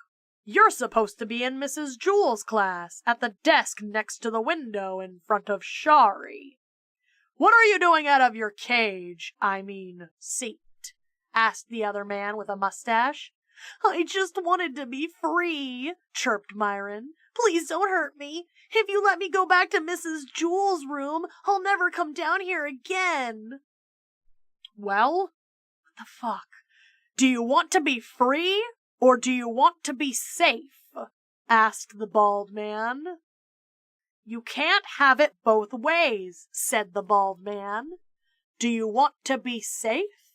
asked one of the men with a mustache. "Do you want to sit in the same chair every day and go up and down the stairs every time the bell rings? You'll have to go to school 5 days a week," said the other man with a mustache, "and you'll have to go to bed at the same time every day." "But first, you'll have to brush your teeth," said the other man with a mustache. "And you won't be allowed to watch TV until you finish your homework," said the other man with the mustache. "You'll have to go inside when it rained," said the other man with a mustache. "But first you'll have to wipe your feet," said the other man with a mustache. "Or you can be free," said the bald man. The man took a pencil and a piece of paper out of his attaché case. "So, do you want to be safe? Or do you want to be free?" Myron looked at the three men. "I want to be free," he said bravely. The man with the attaché case wrote something on the piece of paper and gave it to Myron. "Sign here," he said. Myron couldn't read the piece of paper. It was written in some kind of foreign language. Hey, what? He signed his name. The man took the paper and pencil from Myron and put them back into his attaché case. "Okay, you're free," he said. "Good luck, Myron," said the bald man. "Here, I think you'll need this." He gave Myron his left sneaker, then reached up and pulled the chain. The light turned off. Myron found himself alone in the darkness. He put his shoe back on, then hopped across the basement floor. He had no idea how to get back. At last his hand hit against a pipe, but he still didn't know which way to follow it, left or right. He didn't even know if it was the right pipe. He turned left and continued hopping, keeping his finger on the pipe. He was just about ready to turn around and try the other way when he nearly fell over the bottom stair. He hopped up the stairs and continued hopping all the way up to Mrs. Jewell's room. He was tired, sore, and dirty. "You're late, Myron," said Mrs. Jewells. "Go write your name under discipline, then return to your seat for the arithmetic test." But Myron didn't feel like taking an arithmetic test, and he definitely didn't want to write his name on the board. So he sat on the floor, and there was nothing Mrs. Jewells could do about it. He was free. After school, Mrs. Jewells found Myron's other sneaker in the teacher's lounge, in the refrigerator. There is some, eldritch demons at Wayside School. Tack this on under things that exist in Wayside School. Eldritch demons making deals with children. What the fuck? Chat, I'm late. I forgot stream was hour ago. You forgot me. You forgot Heisen, Yuki. You forgot me. How could you do that to me, Heave?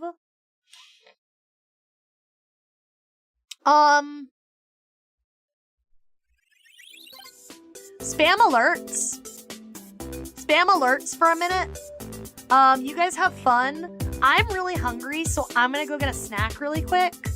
And then we'll take a quick break. We're not even a third of the way through the book. It's fine. It's fine. We're streaming until we finish this book. I don't care. Yeah. I'm gonna go get a snack really quick. I will be right back. Spam alerts, spam noises, chat amongst yourselves. You guys chill. I will be right back, I promise. Okay, I'll be right back.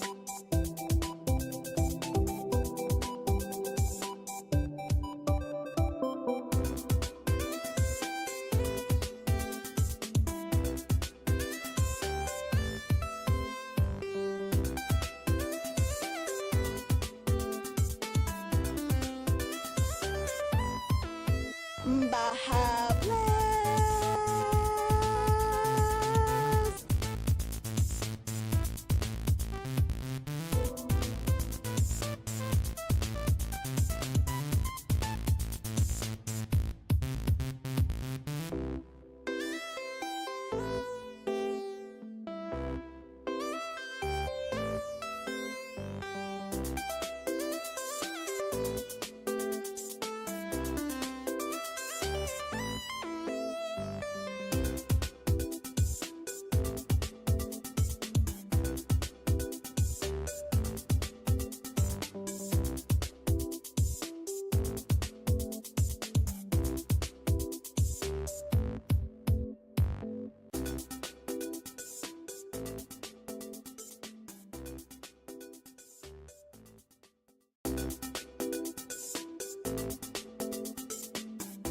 Wow.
Okay, I got a peanut butter sandwich, some granola bars, and I got fruit snacks. Not.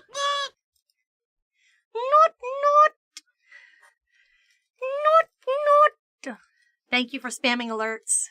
We should have a spamton. What would the sound effect for spamton be? Like, your options are, now is your chance to be a big shot. And there's also a, the other idea is, da, da, da, da, da, like the opening riff of Big Shot. That's a good idea. I like that idea. I'm not saying I don't like it. I'm not saying we're not going to do it. But just the first few notes of Big Shot. Okay, but what if we did Sans, Redeem Sans, and it was the first few notes of Megalovania? What?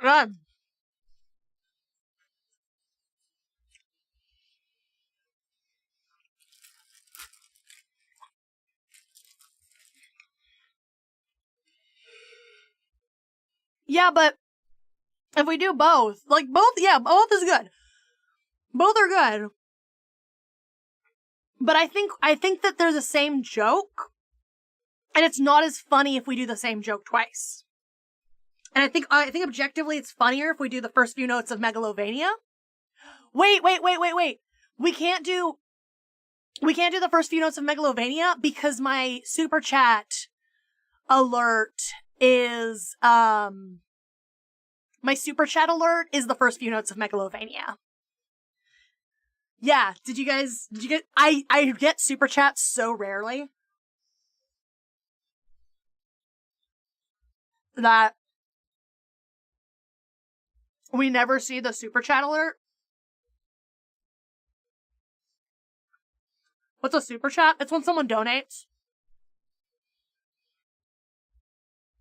It's when someone sends money to the stream. Go into the description box and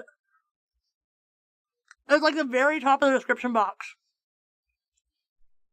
And it says to donate to the stream, click here, and then you follow the instructions at that link and you can donate to the stream.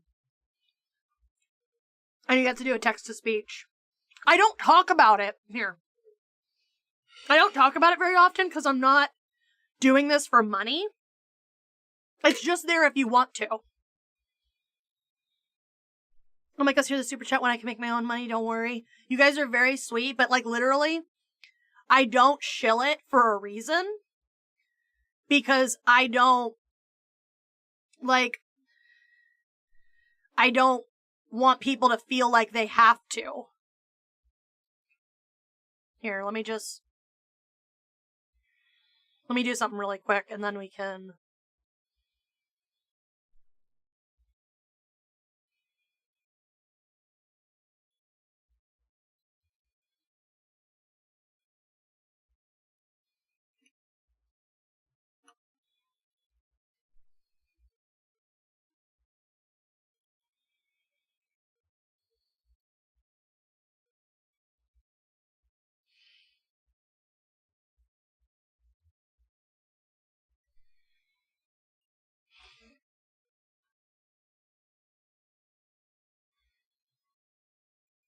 Okay, there. Pinned message in chat. The pinned message in chat is how you donate if you want to donate. You don't have to donate. Like, I do not shill this for a reason. I do not shill this. It's in the description if anyone gives a fuck, but I don't shill it for a reason because I don't care.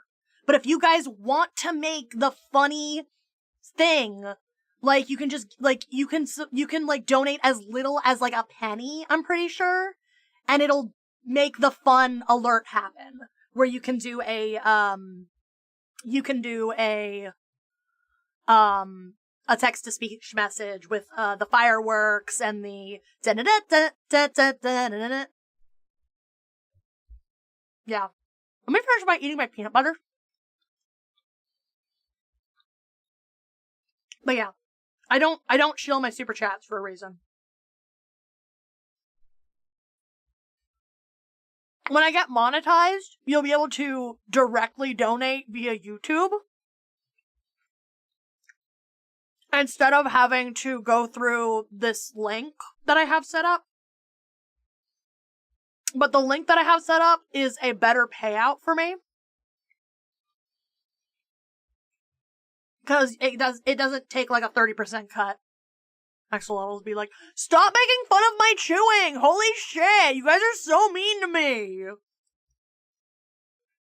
I'm hungry! I was at work all day! I was surrounded by delicious, delicious rocks, and I couldn't eat any of them! Feel bad for me!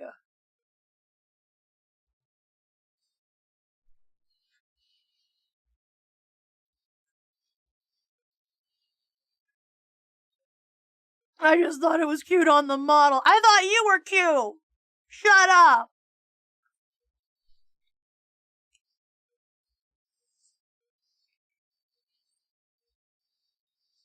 Got him. Everyone point and laugh. Point and laugh at me! Don't point and laugh at me!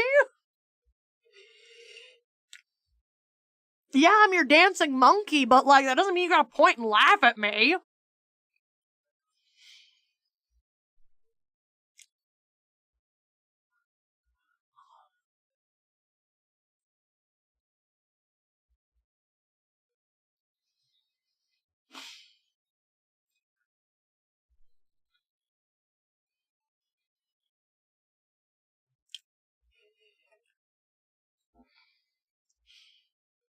You know, TBH, you should be sponsored by Frito-Lay, because I always get hungry for Taco Bell whenever I watch this stream.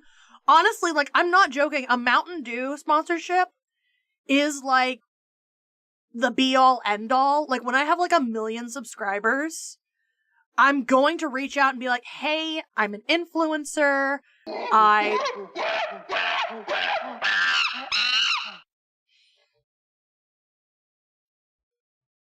I'm an influencer.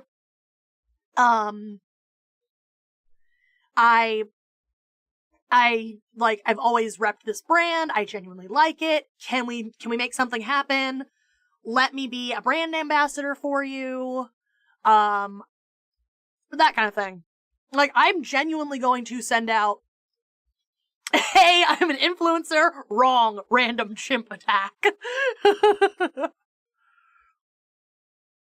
Bahi Koyuki flavor. Yes, please. Like, I'm probably not gonna get my face on a bottle of Mountain Dew or anything, but, like, that's the dream. When I hit 1 million, I don't even care. I am sending out an inquiry letter to both Taco Bell and to Mountain Dew, to PepsiCo. And I'm gonna be like, please let me rep your brand. Let me do, like, let's do a tie-in. Let me do a sponsored stream. Yeah. I still have the Baja Blast gas mask, and I wore it to Industrial Night at the Goth Club. That makes me really happy. For those of you guys who don't know,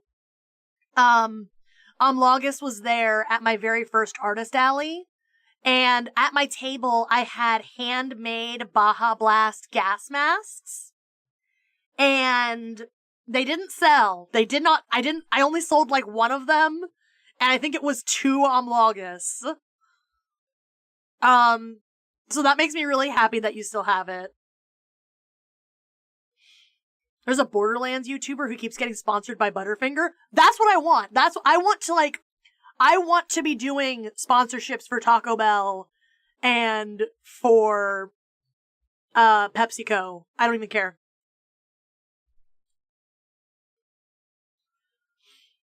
I would have taken one if I could have went. Yeah, I know a lot of you guys are there, yeah.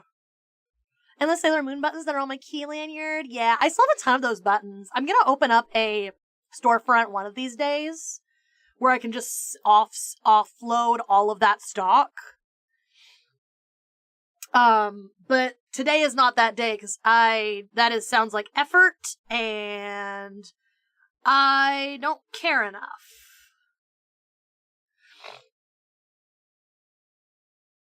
You guys memeing on Butteraim is getting better in the chat. You guys, same fucking brain cell. Same fucking brain cell. Anyway, So we're on chapter 8. We're on chapter 8, the best part.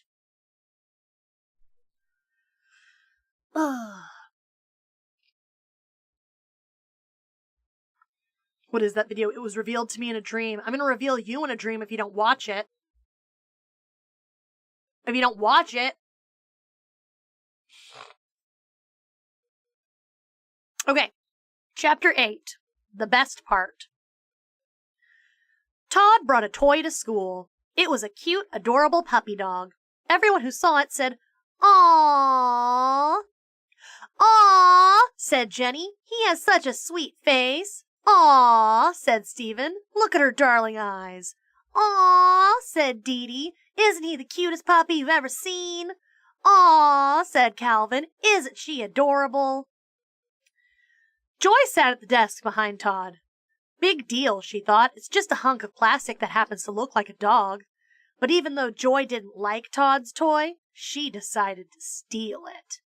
"Wait," said Todd. "Let me show you the best part." Before he could show them the best part, Mrs. Jules rang her cowbell. "Take your seats," she commanded. "The bell has rung." All the children returned to their desks. "Todd, go write your name on the blackboard." Todd was the only one who had been in his seat, yet he was the one who got in trouble. That was typical. Mrs. Jules had a system. The first time someone got in trouble, he had to write his name on the blackboard under the word discipline. The second time he got in trouble, he had to put a check next to his name. And if he got in trouble a third time, he had to circle his name and then go home early at 12 o'clock on the kindergarten bus. Todd went home on the kindergarten bus every day. Some of the other kids thought he was lucky, but he wished just once he could make it to 12 o'clock without getting into trouble 3 times.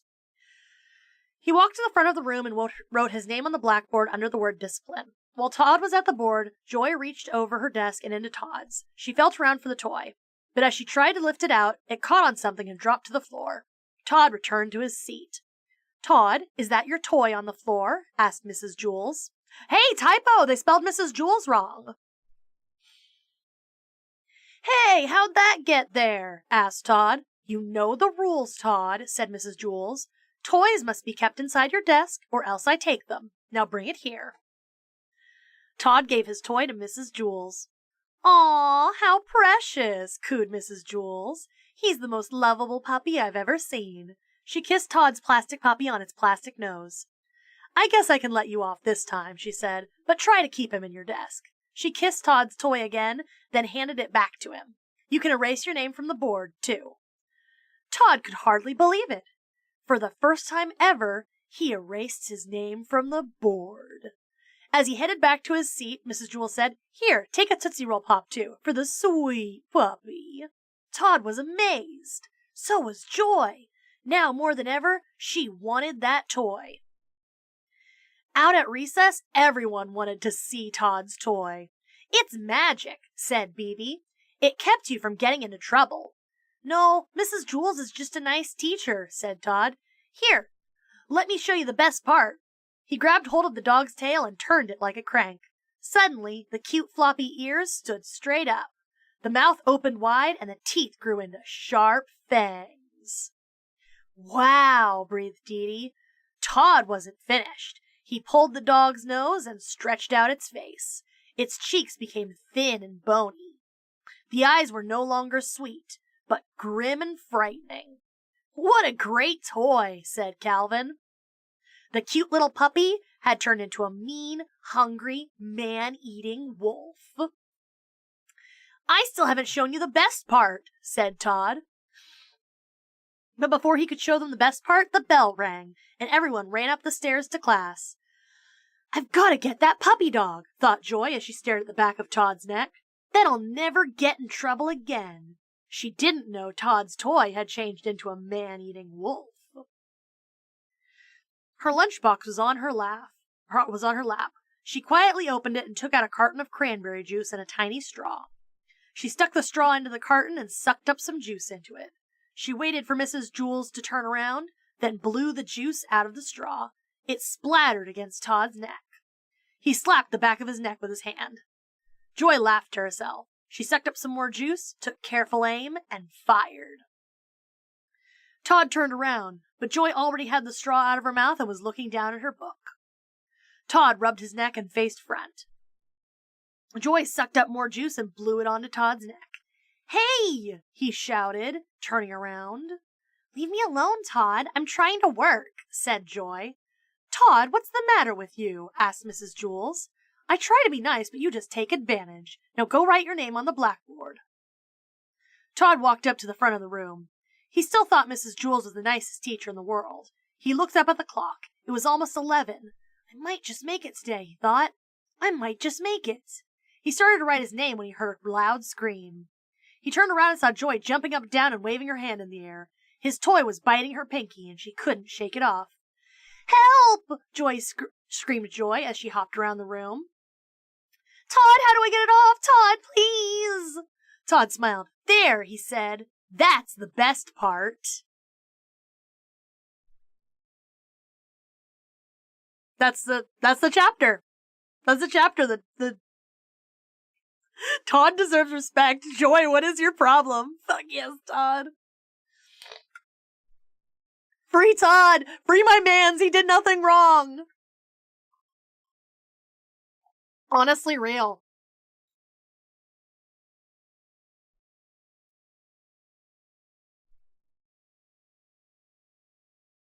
Alright. Chapter 9. Mush. Warning, do not read this story right after eating. Man, I just had a snack. Todd, put that thing on a leash.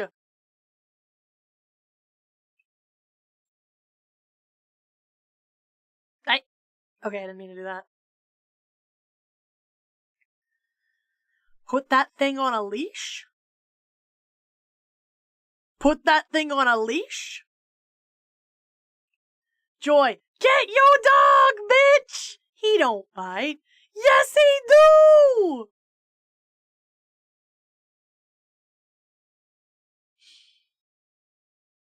God, funny.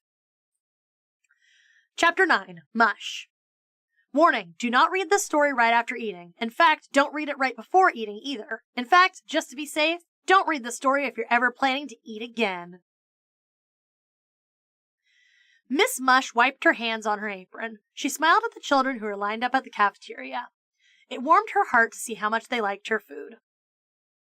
Mauricia was first in line. "And what would you like today, Mauricia?" Miss Mush asked. She knew the name of every child in Wayside School. Mauricia looked at the sign. "Just milk," said Mauricia. "I brought my lunch." Miss Mush smiled and gave Mauricia a carton of milk. Joy was next in line. "And what would you like, Joy?" asked Miss Mush. "Milk," said Joy. Miss Mush smiled and gave Joy a carton of milk. "And what would you like, Jason?" "Milk, please," said Jason. "Just milk," said Damien. "Milk," said DJ. "Milk," said Leslie. It was almost Ron's turn. He hadn't brought a lunch. He normally brought a peanut butter and jelly sandwich to school, but there hadn't been a single slice of bread in his house this morning. "I know," his mother had said. "I'll give you some money and you can buy a nice hot lunch from Miss Mush." She thought it was a brilliant idea. "Can't I just have a peanut butter and jelly sandwich without the bread?" Ron had asked. Now he looked up at the sign. He wished he weren't so hungry. This was the 18th day in a row that the special was Mushroom Surprise. It was called Mushroom Surprise because it would have been a surprise if anybody had ever ordered it. No one ever did. Except Lewis, of course. That's why they'd had it for 18 days. There was always plenty left over. "Milk," said Terrence. "Milk," said Shari. "Milk," said Calvin. "Milk, please," said Bibi. "And what would you like today, Ron?" asked Miss Mush. Ron took a breath. "Mushroom surprise," he squeaked.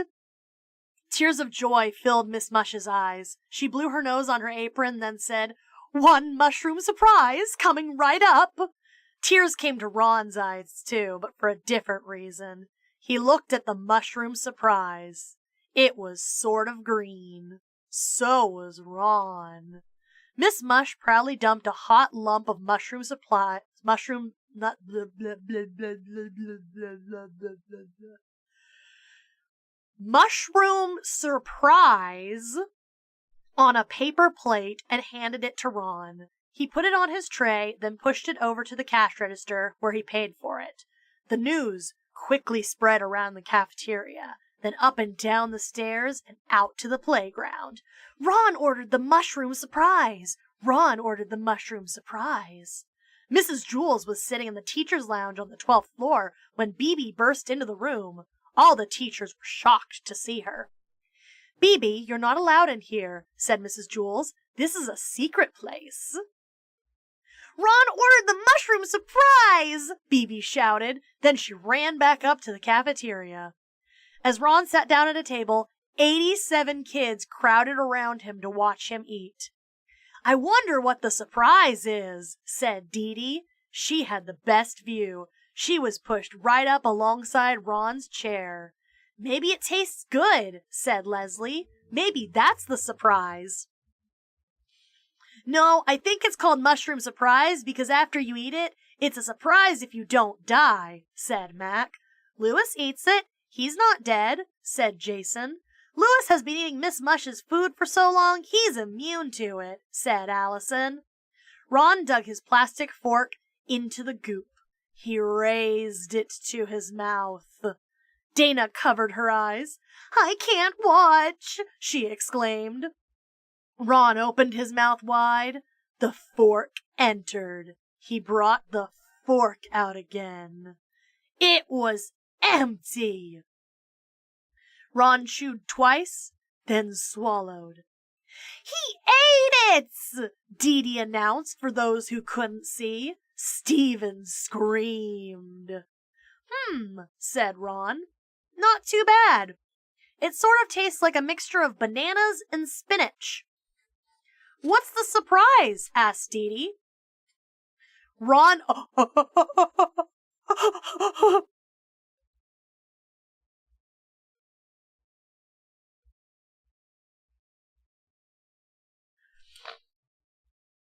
Ron looked at Dee Dee. His face flushed and his eyes changed color. His whole body began to shake like a washing machine on the spin cycle. Dee Dee was afraid he was going to throw up. He got high. The mushroom surprise got him high. That was psilocybin mushrooms in there. Dee Dee was afraid he was going to throw up. She tried to get away, but with everyone crowded around, there was no room for her to move. But Ron didn't throw up.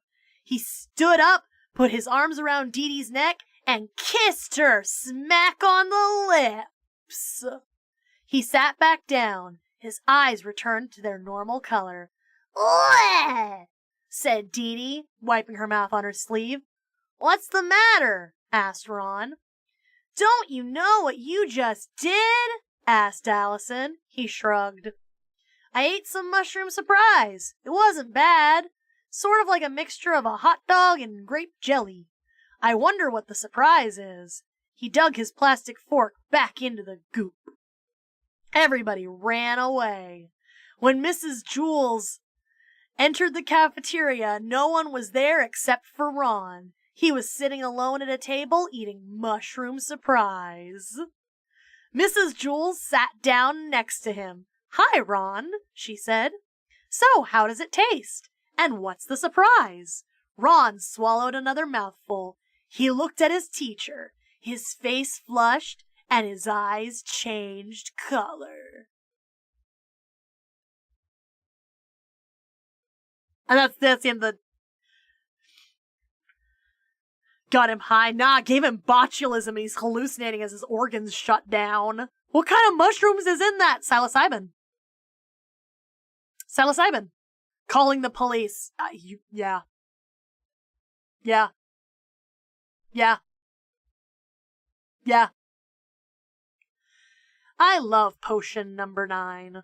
Oh, love potion number 9. Yeah. Yeah. Wait, is that implying he's gonna... Oh no. Mrs. Jules is getting put on a fucking list. I'm taking off Hyzen, Yuki.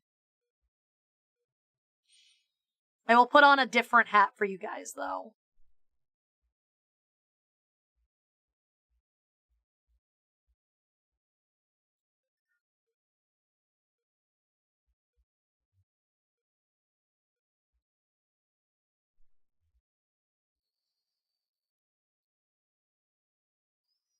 There we go. Bohug hat. Ugh. There we go. Bohug hats. There we go. Bohug. I will wear bohug for you guys. Bowed hug. Remember, you can order this at mysillycomics.com/shop. I don't actually know if that's the actual thing. Okay, chapter 10. We are about a third of the way through the book, and we've been streaming for 2 hours. We're gonna be streaming for 6 hours at this pace.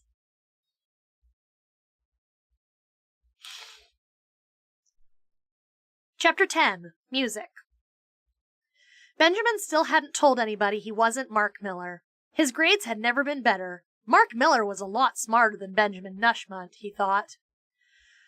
When they chose up teams for kickball, he was always the first one picked. Mark Miller is a better kicker than Benjamin Nushmunt, he thought. The girls in the class liked him too. Mark Miller is better looking than Benjamin Nushmunt, he decided. But unfortunately, he knew he had to tell Mrs. Jules his real name. He sighed, then slowly raised his hand. Mrs. Jules gave him a tambourine. He had been so busy thinking about his problems, he hadn't noticed that Mrs. Jules was passing out musical instruments. She had just asked who would like the tambourine, so when he raised his hand, she gave it to him. Who would like the triangle? Asked Mrs. Jules. Joe raised his hand, and Mrs. Jules gave it to him. Why is it called a triangle? Asked Joe. I don't know, said Mrs. Jules. Maybe because it's shaped like a triangle, suggested John. No, that can't be it, said Mrs. Jules. Then the tambourine would have to be called a circle. Maybe it was invented by a person named Joe Triangle, said Rondi. That's probably it, said Mrs. Jules. She held up the next instrument. It was a glockenspiel. Who would like the glockenspiel? She asked. Shari raised her hand. No one asked why it was called a glockenspiel. It was obvious. Mrs. Jules gave the bells to Stephen. Why are they called bells? He asked. Nobody knew. Joy got the bongo drums. Todd got the bass drum. Jenny snared the snare drum, and Leslie got the kettle drum. When they banged on them, it hurt everybody else's eardrums. Mrs. Jules gave one cymbal to Calvin and the other cymbal to BB. DJ got the gong. The three Erics got kazoos. Mrs. Jules shouted, Uno, dos, tres, cuatro! The children all played their instruments. They shook, rattled, rocked, and rolled. Joy bonged her bongos. DJ gonged his gong. Shari glockened her glockenspiel. Stephen jingled his bells. Calvin and BB slapped their cymbals together. And Joe's triangle went ting! But something didn't sound right. What's wrong, Mark? Mrs. Jules shouted over the music. Why aren't you playing the tambourine? My name's not Mark, said Benjamin. It's Benjamin Nushmunt. I'm sorry for not telling you before. What? Asked Mrs. Jules. I can't hear you. My name isn't Mark, he said. It's Benjamin. Louder, said Mrs. Jules. So everyone played louder. Todd bashed his bass drum. Leslie cooked on her kettle drum. Calvin and Beavy crashed their cymbals together. And Joe's triangle went ting. My name is Benjamin, shouted Benjamin. Mrs. Jules put her hand to her ear. Louder, she said. So everyone played louder. DJ kabonged his gong. Joy chongoed her bongos. Paul splacked his castanets. Jenny spaghettied her snare drum. Calvin and BB whammered their cymbals. And Joe's triangle went ting.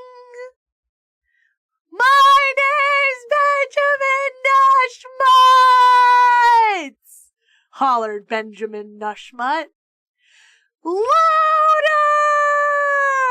Yelled Mrs. Jules. So everyone played louder. There's a typo there. The three Erics screamed into their kazoos. Calvin and Bebe ran to opposite sides of the room with their cymbals, then charged towards each other. Suddenly, the door flew open, and a man entered. Benjamin had never seen him before. The whole class became very quiet. It was Mr. Kidswatter, the principal. Calvin and Bebe screeched to a halt just in time. Their cymbals were less than an inch apart. Is something the matter, Mr. Kidswatter? Asked Mrs. Jules. Several teachers have complained about your music, said Mrs. Kidswatter. Their students are having trouble hearing. I understand, said Mrs. Jules. Good, said Mr. Kidswatter. He walked out of the room. Okay, you heard Mr. Kidswatter, said Mrs. Jules. We'll have to play louder so everyone can hear. Uno, dos, tres, cuatro. They shook, rattled, rocked, and rolled. Benjamin frampled his tambourine. Excellent, Mark, shouted Mrs. Jules.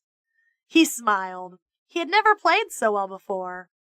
Mark Miller is a better musician than Benjamin Nushmut, he thought. Okay. We are officially 1/3 of the way through this book. We're officially 1/3 of the way through this book. I have a question and a dilemma for you guys. Okay? Everyone, hey, tune back into the stream. Tune back in. Stop drawing. Stop sewing. Stop doing whatever it is you're doing while you're listening to me as background noise. Tune back in. I want to see faces in chat. Okay. At our current pace,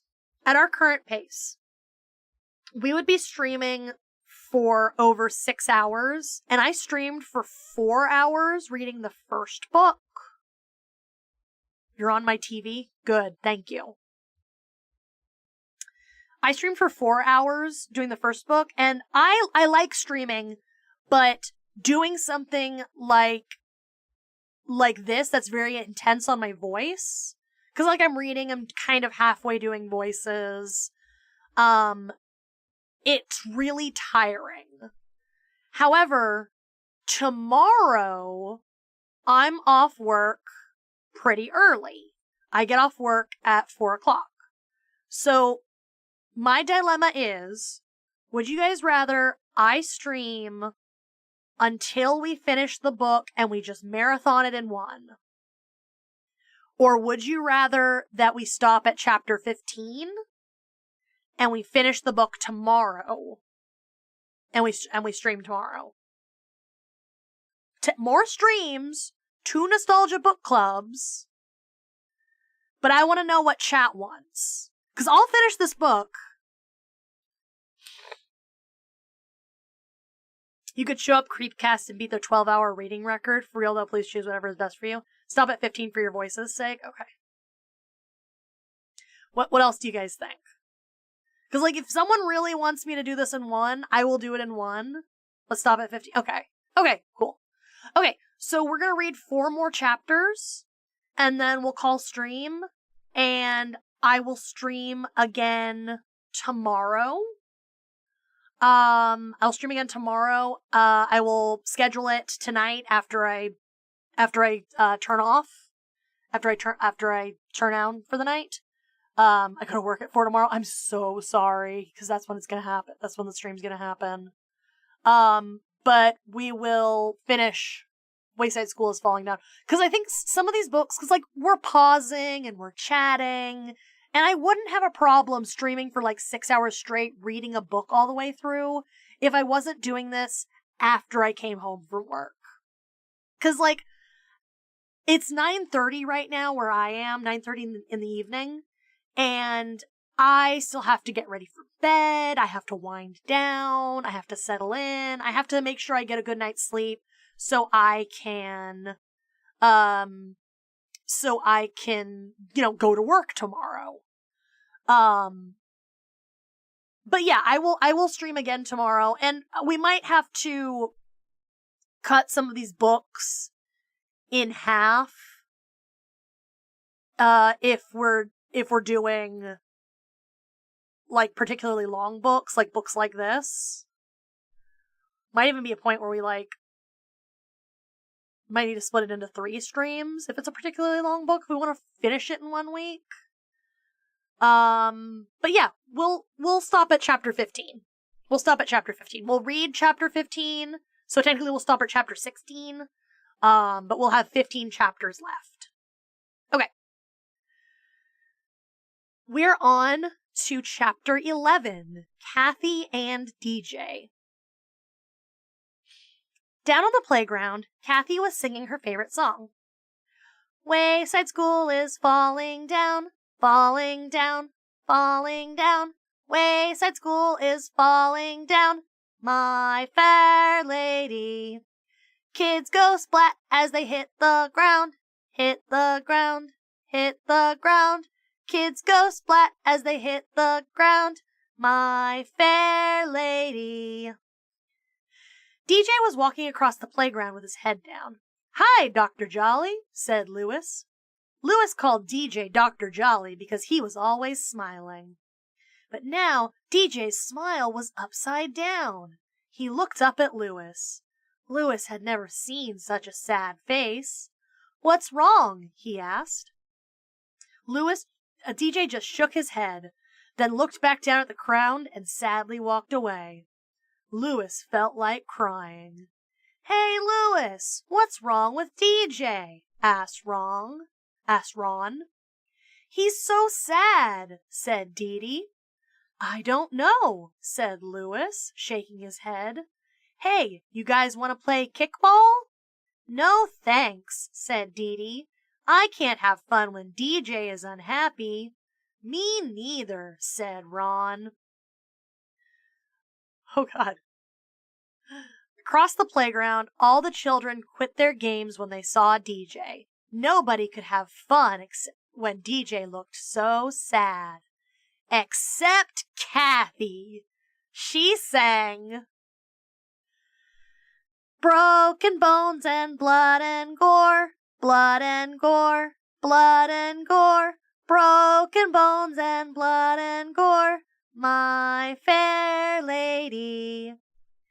We don't have no school no more, school no more, school no more.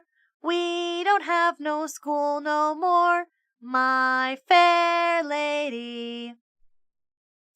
The bell rang. DJ sadly looked up at the school and sighed. Hey, Deej, snap out of it, said Myron. DJ stared through his friend. You want to walk up the stairs with us, Dojo? Asked Damien. DJ shook his head. I need to be alone, he mumbled. Damien and Myron looked at each other, then started up the stairs, leaving their sad friend behind. DJ headed on up, but stopped halfway between the 9th and 10th floors and sat down. He lowered his face into his hands and cried. A moment later, someone burst out laughing. DJ opened his eyes and saw Kathy standing over him. You shouldn't sit on the stairs, dumb jerk, said Kathy with glee. I almost kicked you in the head. Kathy always called DJ dumb jerk. She didn't like DJ because she was always smiling. Now she was glad to see him so sad. Hi, Kathy, said DJ. She plopped down on the stair next to him. What happened? She asked. Did your dog die? She laughed. DJ shook his head. Are your parents getting divorced? She asked hopefully. Did your house burn down? No, said DJ. My great-grandfather gave me a gold watch. It was over 100 years old. 100 years old in 1978. That is an 1878 watch. Sorry! I'm sorry.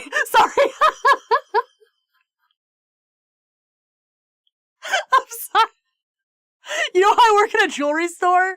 We sell, like, Rolexes and antique pocket watches and, like, really expensive stuff. And that's like one of the departments of the store, and I've learned a lot about watches. So when he said that, I was like, oh yeah, 1878? Yeah, that tracks for an antique gold pocket watch.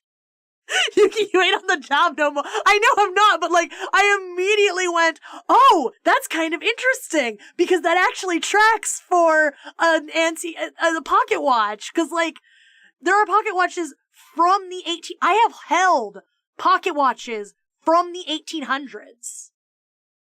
Like, it's really cool. I was working with inventory from, like, 2 centuries ago today. It's really cool. I love working in a jewelry store. I'm sorry. Okay. Don't look at me. Also, you guys know how okay, so I'm taking off the fungies for a second. My name's Danny. That's why Danny Animals. But my middle name has a J in it, right? So sometimes people call me DJ, and that's actually what I go by at work. People call me DJ at work. So the fact that there's a character named DJ in this book is constantly just like, it's giving me fuckor, because I'm like, oh, that's my name. That's my name. That's my name. That's my name. That's my name. That's my name. It's like whenever I hear a character named Yuki in an anime now, I'm always like, oh, that's my name. That's my name. That's my name. That's my name. That's my name. Because Yuki is just one of my names that I go by now. Yeah. Kathy hates you, Yuki. DJ. Yeah, you've learned. I mean, you guys knew that my name was Danny because that's the name of my other VTuber model. Like, you guys know that's my name. I just go by Yuki when I'm playing the character. Like, hold on.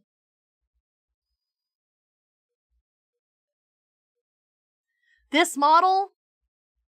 This is Danny. This is Danny. This right here? This is what I look like when I'm not being an anime girl. This is me. This is my true form.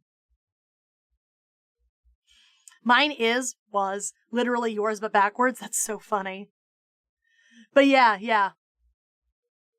Not gonna lie, I don't pay attention, so I didn't know that. Well, yeah, there's your fun fact for the day. Yeah. Yeah, my name outside of this is Danny, and my initials are DJ. So that's your lore. That's your Yuki lore for this stream. Anyway. Sorry, I'll close the curtain again.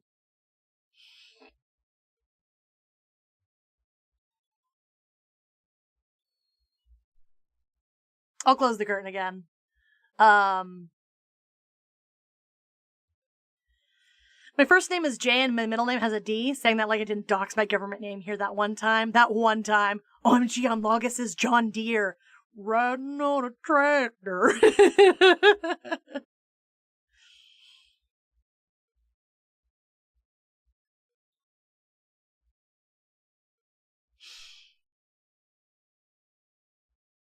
Yeah. Anyway, yeah, so, yeah, sorry, I got distracted because I was like skimming the next section of the book. And then I was like, oh wait, I need to actually read this. Read this out loud. Yeah. I see the cat model. That's me. That's my fursona. I have two fursonas. I have my Yuki sona, and then I have my other fursona, which is the cat. Yeah. Bokitwitch. But yeah. It was so funny when you were like, who the... It was so funny. You were like, who the hell is my real government name? Yeah. You're the one who used that email address. You're the one who used that email address. Okay. No, said DJ. My great-grandfather gave me a gold watch. It was over 100 years old. I brought it to school today and... You lost it! Kathy exclaimed with delight. DJ nodded sadly. Kathy laughed. Oh boy, are you going to get in trouble? She rubbed her hands together. Your parents will ground you forever. No, my parents never punish me, said DJ. They know I learn from my mistakes. Oh, said Kathy, a little disappointed. But your great-grandfather will hate you, she said, and he'll never give you another present for the rest of your life. Not even for your birthday. No, he loves me no matter what I do, said DJ. He likes people, not things. Again, Kathy was disappointed. But the watch was worth a lot of money, she tried, and you'll have to pay for it out of your allowance. She laughed triumphantly. Sure, she had gotten him this time. I don't get an allowance, said DJ. I don't like money. Kathy frowned. Still, she knew there had to be some reason why he was sad about losing the watch. You'll never know what time it is, she squawked. So? Asked DJ. Time isn't real.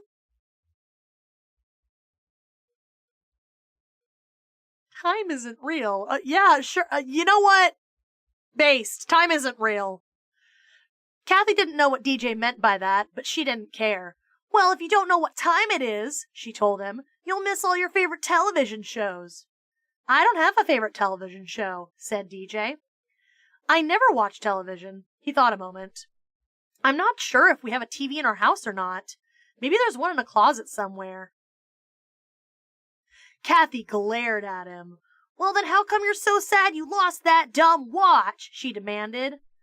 I'm afraid a bird might think it's food and choke on it, said DJ. Is that all? Shrieked Kathy. DJ smiled. I guess you're right, he said. A bird probably wouldn't choke. In fact, maybe he could use it to make a nest. I hope so, don't you? He hopped to his feet. Thanks for talking to me, Kathy. I feel a lot better now. You're a good friend. He hurried up to Mrs. Jewell's room, taking the stairs 2 and 3 at a time. As DJ's smile turned up, Kathy's smile turned down. She followed up after him, grumbling to herself. He doesn't like money. He doesn't worry about time. He never watches television. Why is he always so happy? Everyone in Mrs. Jewell's class cheered when they saw DJ enter the room smiling. Kathy walked in behind him, frowning. Mrs. Jewell was getting ready to show a movie. She gave DJ a piece of black construction paper. Hey, look! Exclaimed Myron. Audley found a watch. Audley, the bird, dropped the watch on the windowsill. Kathy couldn't believe it. It's DJ's, she griped. Myron gave the watch to DJ. Here, you can have it, Kathy, said DJ with a big smile. It's worth a lot of money, and this way you won't miss any of your favorite television shows. Kathy took the watch from him and put it around her wrist. It'll probably make my skin turn green, she groused. Mrs. Jewell started the movie projector. Stephen turned off the lights. Damien pulled down the shades. DJ held the piece of black construction paper under his nose. because his smile was so bright. Kathy is a born hater!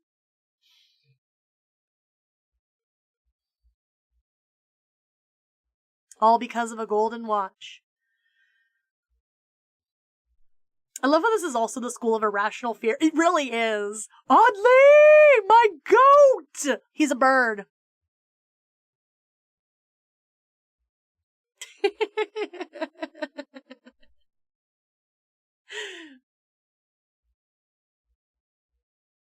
Some kind of Dragon Ball look. Wait, that watch wasn't a watch at all!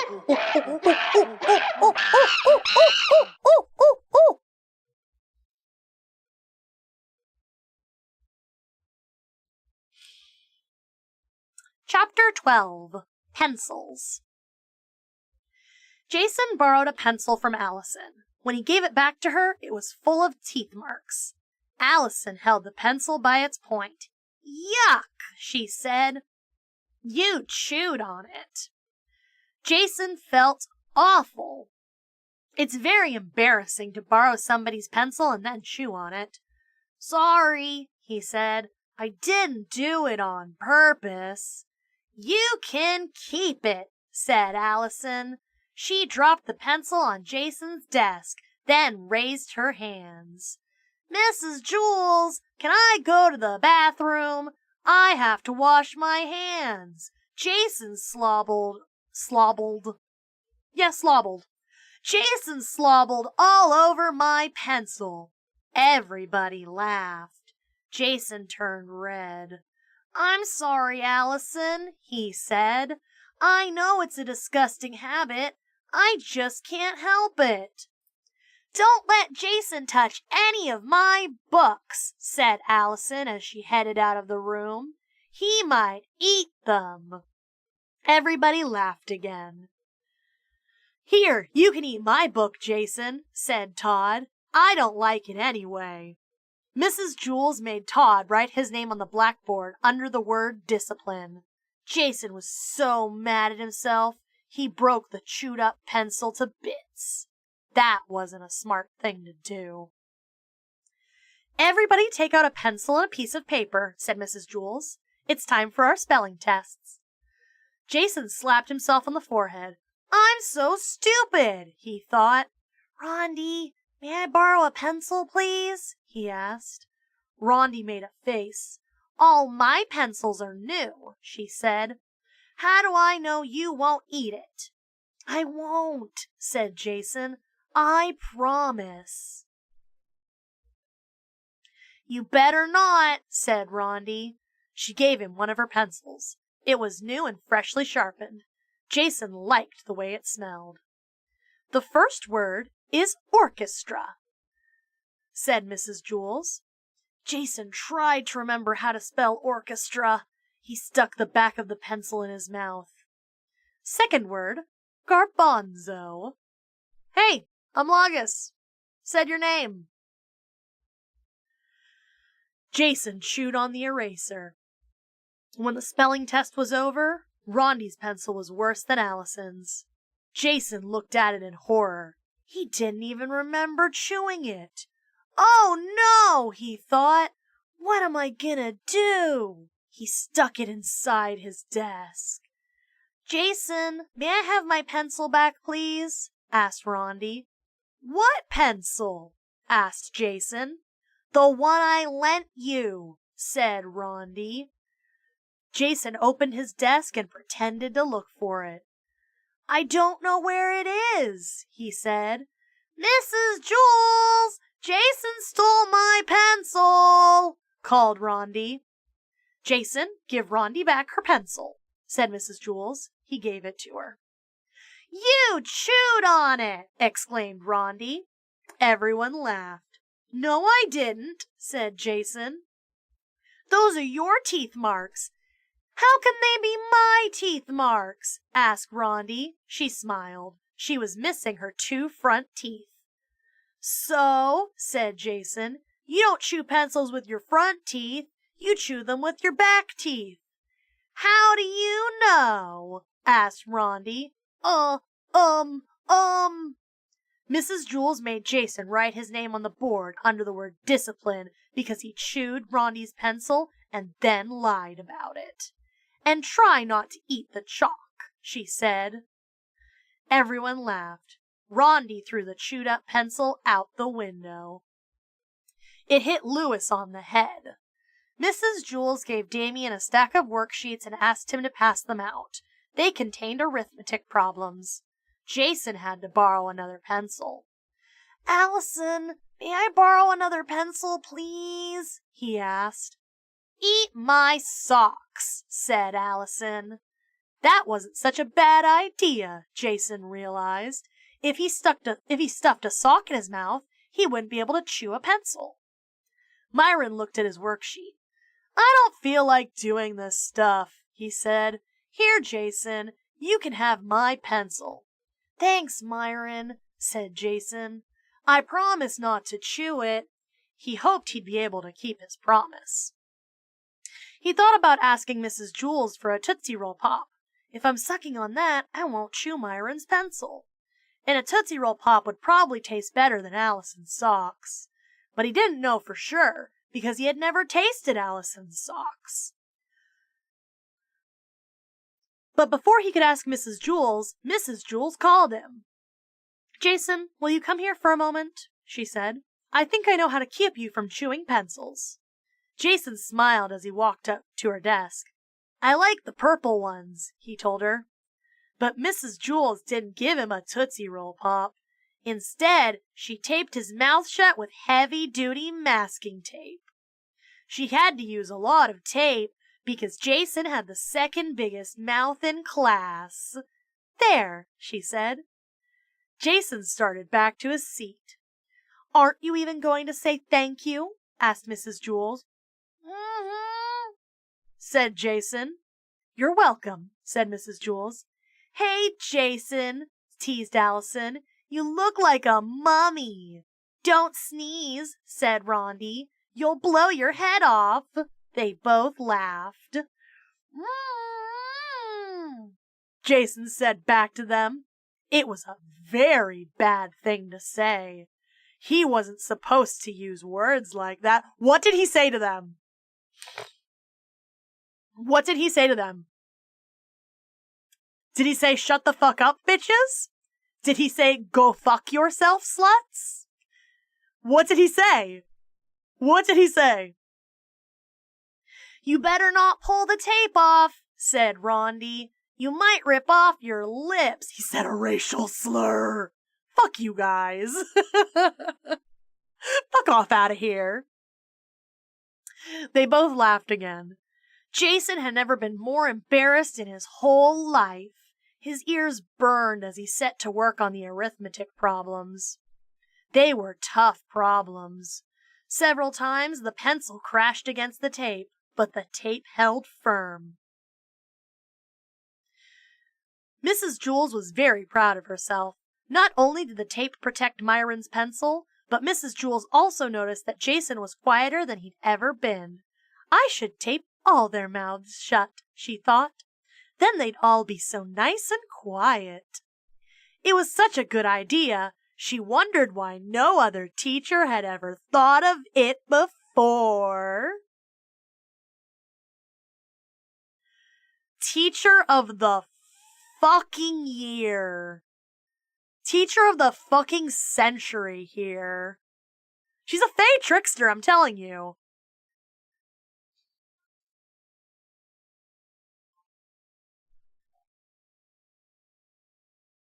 Alright, we are on to chapter 13. Because they don't want to be fired, Mrs. Jules. Not every school is Wayside, Mrs. Jules. Hey, Ghost, did you actually go get Taco Bell? She eats skin. So do you. She's not special. Ghost, did you actually go to Taco Bell? What did you order? What did you get? Did you get the Yuki special? Did you get the Yuki special? It's endearing when I do it. No, the fuck it's not. You look like Saturn eating your son. Got me some Doritos tacos, a Mexican pizza, and a Baja Blast, if that is the Yuki special. IDK. The Yuki special is the quesadilla combo, but you sub the taco for a Doritos taco and a large Baja Blast with easy ice. That's the Yuki special. No. Yes. Yes, you do. You look like that.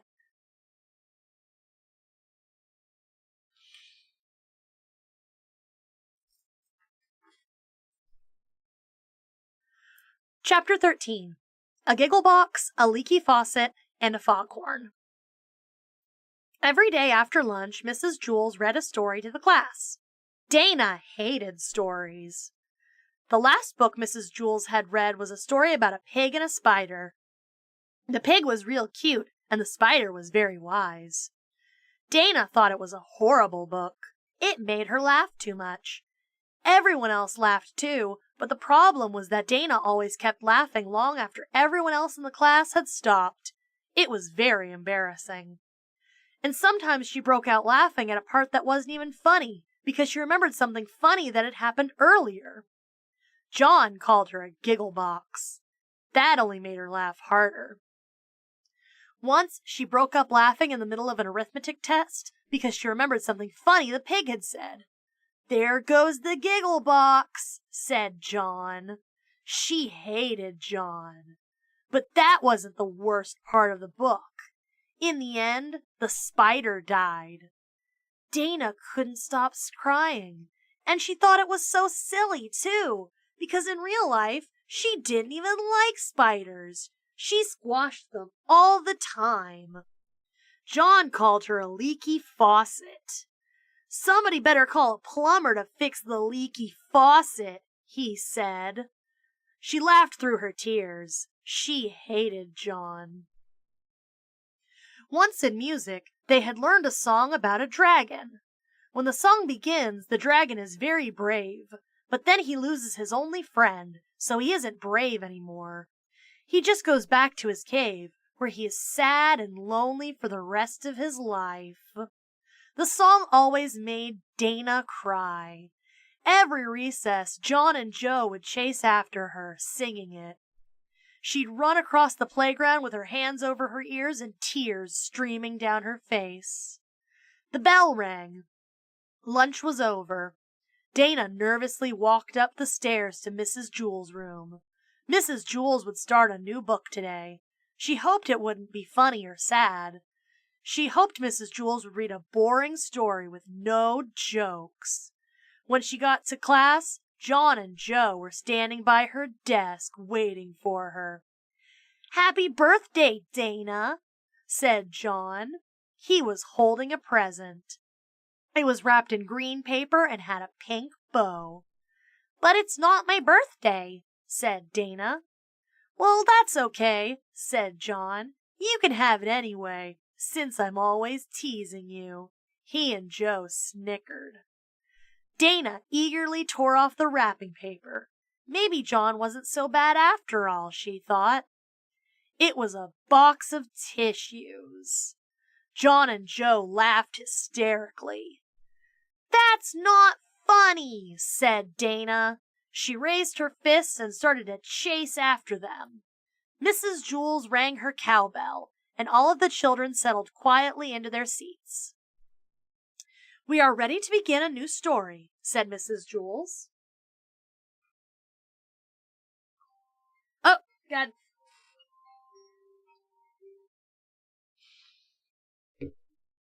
My alarm was going off.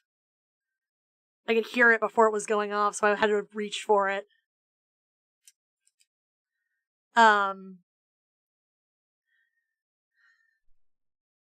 "We are ready to begin a new story," said Mrs. Jules. She held up the book. "It's called Stinky." Dana laughed at the title, then quickly covered her mouth. "It's about a cute and playful skunk," said Mrs. Jules.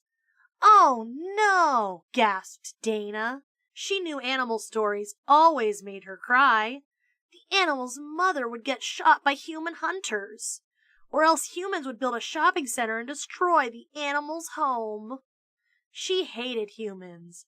But she knew that was silly, because she was a human, and so were all her friends. The only human she really hated was John, and she didn't think he was even human. Mrs. Jules read, "It was such a beautiful day, Stinky and his mother went for a walk across the forest. 'Hi, Stinky,' said Charlie the Chipmunk. 'Hi, Charlie,' said Stinky. 'Come along, Stinky,' called his mother. Stinky hurried after her. They came to a road. Suddenly, Stinky heard a noise he had never heard before. It was very loud, like thunder. A car, driven by humans, was speeding toward him. "Look out!" shouted his mother. Stinky stopped in the middle of the road and stared at the onrushing car. He had never seen a car before. His mother pushed him out of the way just in time. He was safe, but unfortunately, the car ran over his mother. "Mama! Mama!" he sobbed over and over again. But his mother didn't answer. She was dead. Dana cried. "Uh-oh, there goes the leaky faucet," said John. He and Joe laughed. Dana sniffled and wiped her eyes, but the tears wouldn't stop. She just kept thinking about poor Stinky. What would he do without his mother, she wondered. Maybe he could go live with Charlie the Chipmunk, she hoped. She pulled a tissue out of the box John had given her and loudly blew her nose. "There goes the foghorn," said John. Dana laughed into her tissue. She blew her nose again, even louder. "It must be a very foggy day," said John. The next day after lunch, Dana hurried up the 30 flights of stairs before the bell rang, so she could talk to Mrs. Jules before class started. "Yes, Dana?" said Mrs. Jules. "Can I leave the room when you read today?" asked Dana. "Why?" asked Mrs. Jules. "Because I hate stories," said Dana. "They make me laugh and cry too much." "You don't hate stories, Dana," Mrs. Jules told her. "You love stories. I wish everybody laughed and cried as much as you." "Really?" asked Dana. She couldn't believe it. All this time she thought she hated stories, when really she loved them. She was glad she really loved stories. Suddenly, she made a face. "Oh, yuck!" she said. "What is it?" asked Mrs. Jules. "What if I really love John, too?" Ba-dum.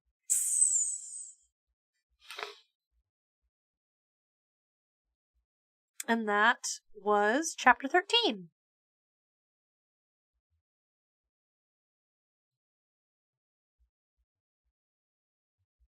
Stinky the Skunk. Can we get fan art of Stinky the Skunk in the chat?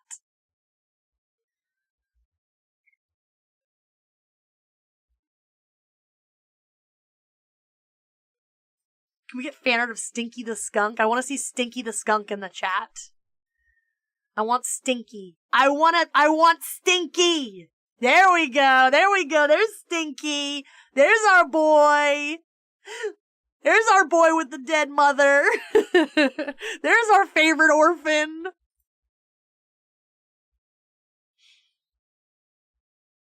I laughed. Dana laughed. The printer laughed. I shot the printer.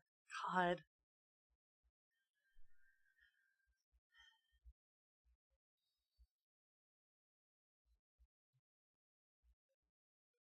Alright, we're on to chapter 14. We're going to read chapter 14, then we're going to read chapter 15, and then we're probably going to call stream. And I will see you guys tomorrow to finish the book. Chapter 14 is Calvin's Big Decision. It was Calvin's birthday. His mother had made chocolate cupcakes with jelly beans on top. Mrs. Jules passed them out to the class. "Hey, Dana," said Leslie. "I'll trade you my black jelly bean for your red one." "Okay," said Dana. Everyone traded jelly beans. That was the most fun part of the party. BB was very excited. "Tell everybody what you're getting for your birthday, Calvin," she said. "I don't know," Calvin mumbled as he stared at his yellow jelly bean. "He's getting the best present," said BB. "What are you getting, Calvin?" asked Mrs. Jules. Calvin frowned.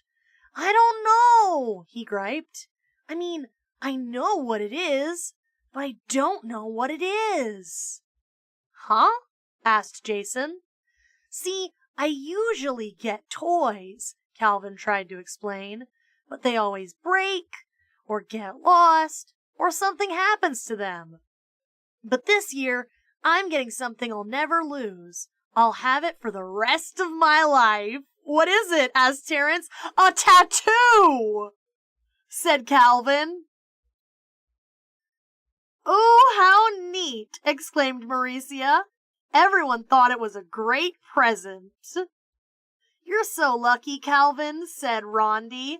"I wish I could get a tattoo, too. Instead, I got a tutu." "I got a tutu, too," said Dana. "My parents won't let me get a tattoo," complained John. "My parents wouldn't let me get one either," said Calvin. "Then, for my birthday, they said I could get one. But now I can't decide what to get. My dad's taking me to the tattoo parlor after school today. I just can't make up my mind." "Get a snake," said Stephen. "No, get an eagle," said Dee Dee. "They're the best." "A dead rat," suggested Kathy. "I just don't know," said Calvin.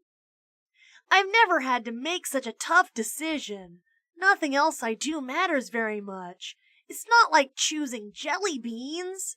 If you pick the wrong color jelly bean, big deal. You can always spit it out. But once you get a tattoo, you can't change your mind. You can't erase tattoos. Whatever I get, I'll have for the rest of my life." "Get a naked lady?" said Jason. Calvin shook his head. "I just don't know. I just don't know." "Where are you going to put your tattoo?" asked Allison. Calvin threw up his hands. "I don't know." "You should put it on your arm," said Myron. "That's the best place for tattoos." "You're crazy, Myron," said Todd. "Put it on your chest, Calvin." "I know where you should put it," said Dana. "But I can't say." She giggled like a maniac. Then she whispered it in Jenny's ear. Jenny giggled too. All day, everyone had lots of suggestions for Calvin. They told him what kind of tattoo he should get and where he should put it. A rainbow on his forehead, a flower on his cheek, an anchor on his arm. It was easy for others to make suggestions. They wouldn't have to live with it for the rest of their lives. "I know where you should put it." "Naughty! Someone bonk! Someone bonk! Someone bonk Ghost! I want to see a bonk redeem right now for Ghost! Someone bonk!"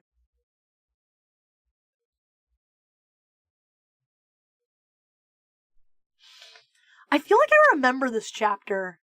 That's literally what she said in the book! Yeah, it's true, but she shouldn't say it!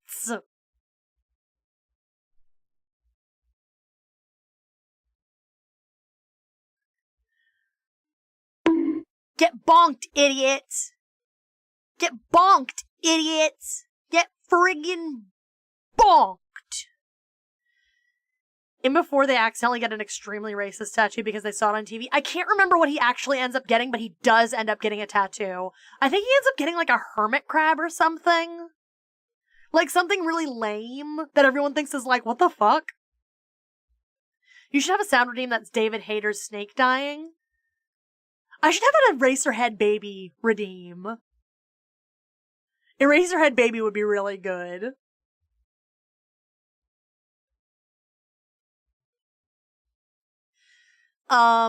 Anyway. What part were we at? It was easy for others to make suggestions. They wouldn't have to live with it for the rest of their lives. I just don't know, Calvin repeated over and over again. BB drew a lot of pictures for him, in case he wanted to choose one of those. She drew lions, tigers, buffaloes, and butterflies. If you like one, I can draw it on your skin for you, said BB. Then the tattoo man can trace over it. Is it better? Remember this off the top of your head? I feel like he gets like a hermit crab or something, right?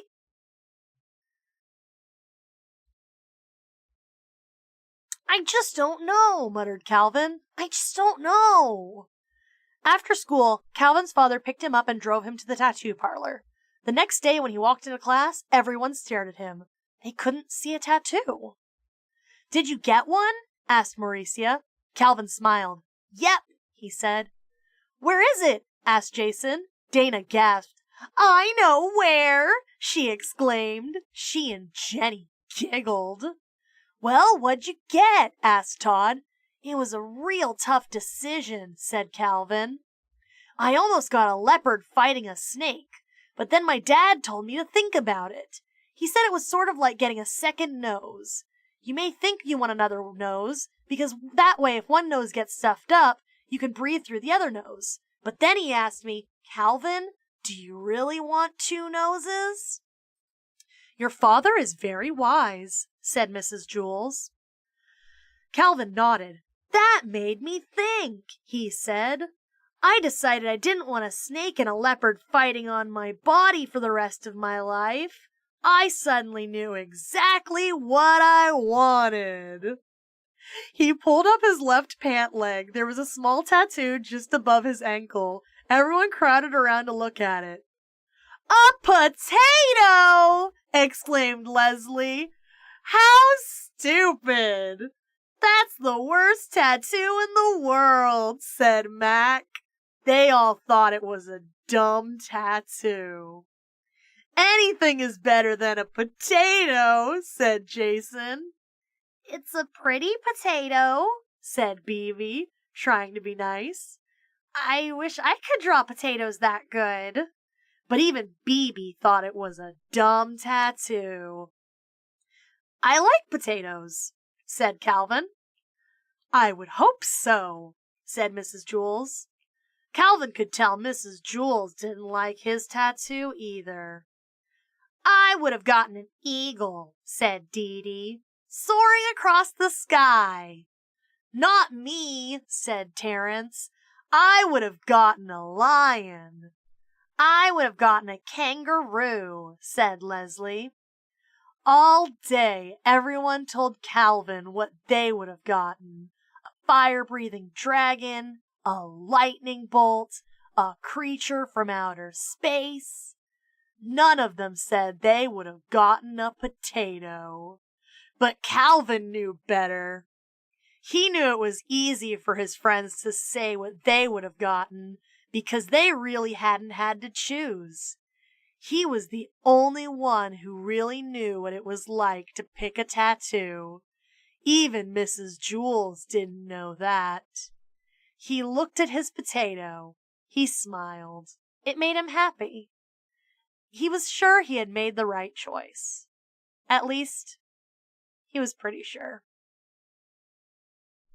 Hey, hey, hey, hey, hey, hey, hey, hey, hey, hey, hey, hey, hey.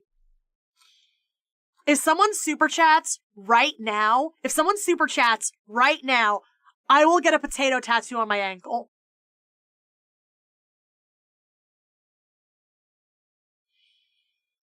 August, that's gonna be my next tattoo. August, we can get matching potato tattoos. I will get a potato tattoo on my left ankle. I will do it for the bit. I will do it for the content. I don't even fucking care.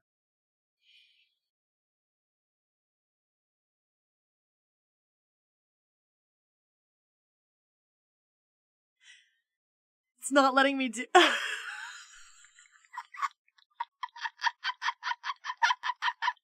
You actually tried to donate.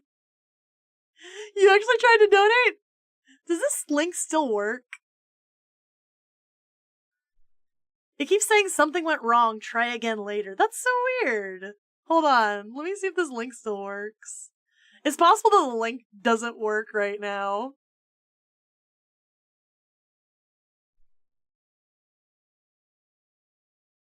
Oh my god, let me copy.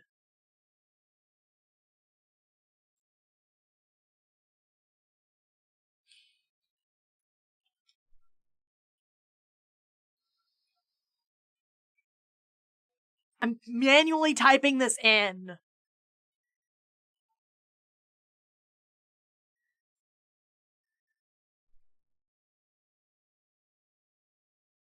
Oh, no. No, it opens up. It works. It works. You just have to be logged in.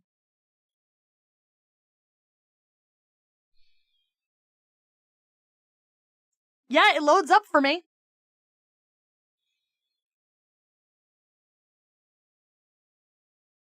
Yeah. Yeah, it loads up. It works. Do I need to make an account on it? It let me log in through, like, YouTube or Twitch or something, so... I need to update this page. Because it said to just use my YouTube. Yeah, I don't know. I don't know how it works. Usually, you're just supposed to be able to click it and it, like, goes to the thing, you know?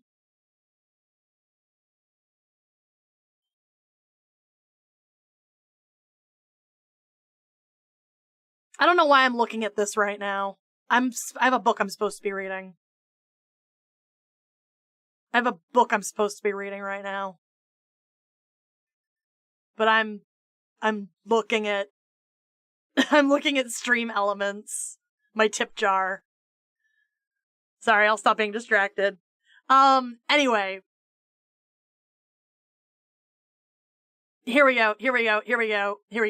Here's a better one. If I get to 1,000 subscribers,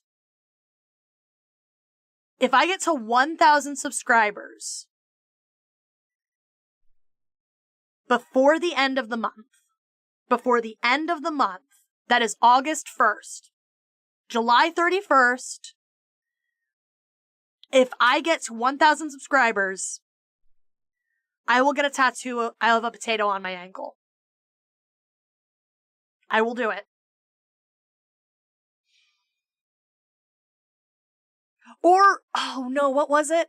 Because I said, like, ages ago, like, when I was, like, at, like, 100 subs, I said that at 100,000 subs, chat could choose a tattoo for me.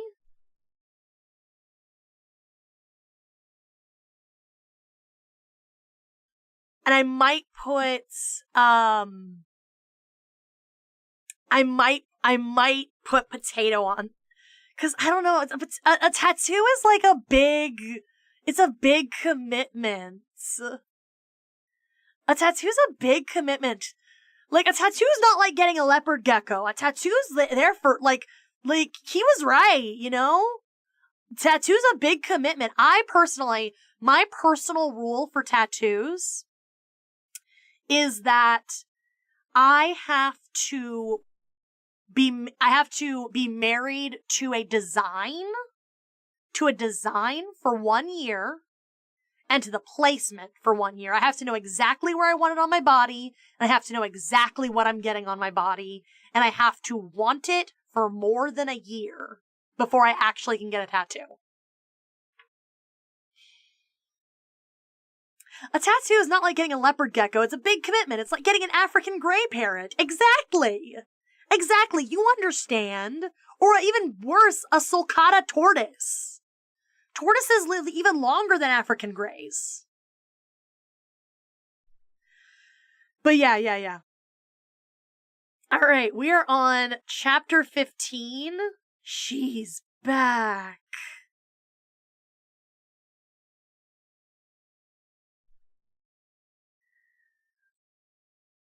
Okay, do we want to read chapter 15? Because this looks like it's going to be a Mrs. Gorf chapter.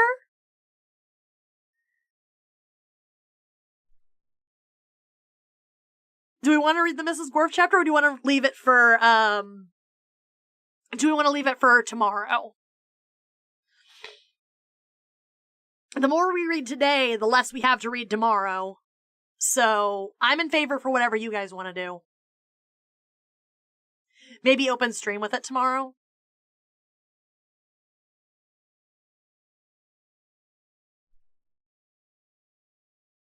What do you guys think? I won't be around to distract you tomorrow, so the stream should go quicker. No. I like interacting with chat. I like interacting with you guys. That's up to you, but gnawing on Mrs. Gore.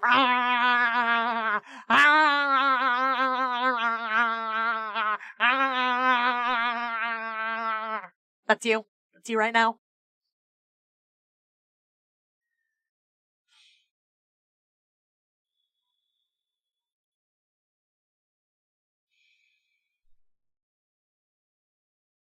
Kryptonite be like gnawing on the potato ankle tattoo. God. I will get a potato on my ankle. I will get a potato on my ankle, and I will send a fan letter to Lewis Sacker saying I got a potato on my ankle. Potankle. I will do it. 1,000 subscribers before the end of the month. That means you guys have jobs to do. You gotta tell your friends. You gotta make the funny number go up. Is he still alive? That is a fantastic question. I literally remember that off the top of my head, and I'm getting it tattooed on my fucking body. Lewis Sacker. Still alive. Lewis Sacker is an American young adult mystery comedy author. He's best known for the Wayside School series and the novel Holes. Yeah, he's still alive. Yeah, he's still alive. He's still alive. Uh-huh. Born March 20th, 1954, age 71. How about that? This was written like 50 years ago? Yeah, it was. But, like, he's still alive. So. But yeah, you guys have a job to do. You guys gotta get me. You guys gotta get me there. He wrote this when he was like 20. He wrote this when he was a lawyer. Cause like, he's a lawyer. Or at least the blurb on the back of his books says that he's a lawyer. But he writes for children full time. Maybe he has like a law degree, but he doesn't practice. Who knows, man? Who knows? Okay.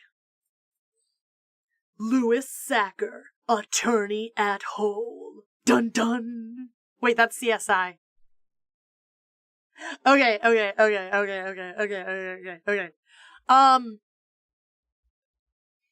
I'm gonna go ahead and call stream right here. That's Law. Yeah, I know. Oh, that's Law and Order. Wait, I got it wrong on both fronts. I got it wrong on both accounts. Oh God, I'm dumb. I'm dummy fungy. Okay, I'm gonna go ahead and call stream. It is about it's like 10:30. I'm tired. I have work in the morning. I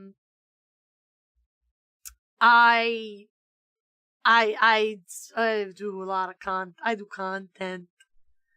content. I will see you guys tomorrow. We will finish this book tomorrow. And we'll just finish it tomorrow. Cause I am tired. I am tired. Yeah. Thank you guys all so much for coming by. Thank you all for hanging out with me. I really appreciate everyone taking time out of their day to come spend time with me. I will be seeing you guys tomorrow for a bonus stream where we finish Wayside School's Falling Down. And yeah, I hope everyone looks forward to that, and I hope I see you there. Yeah. Alright, gamers. Last chance to say anything.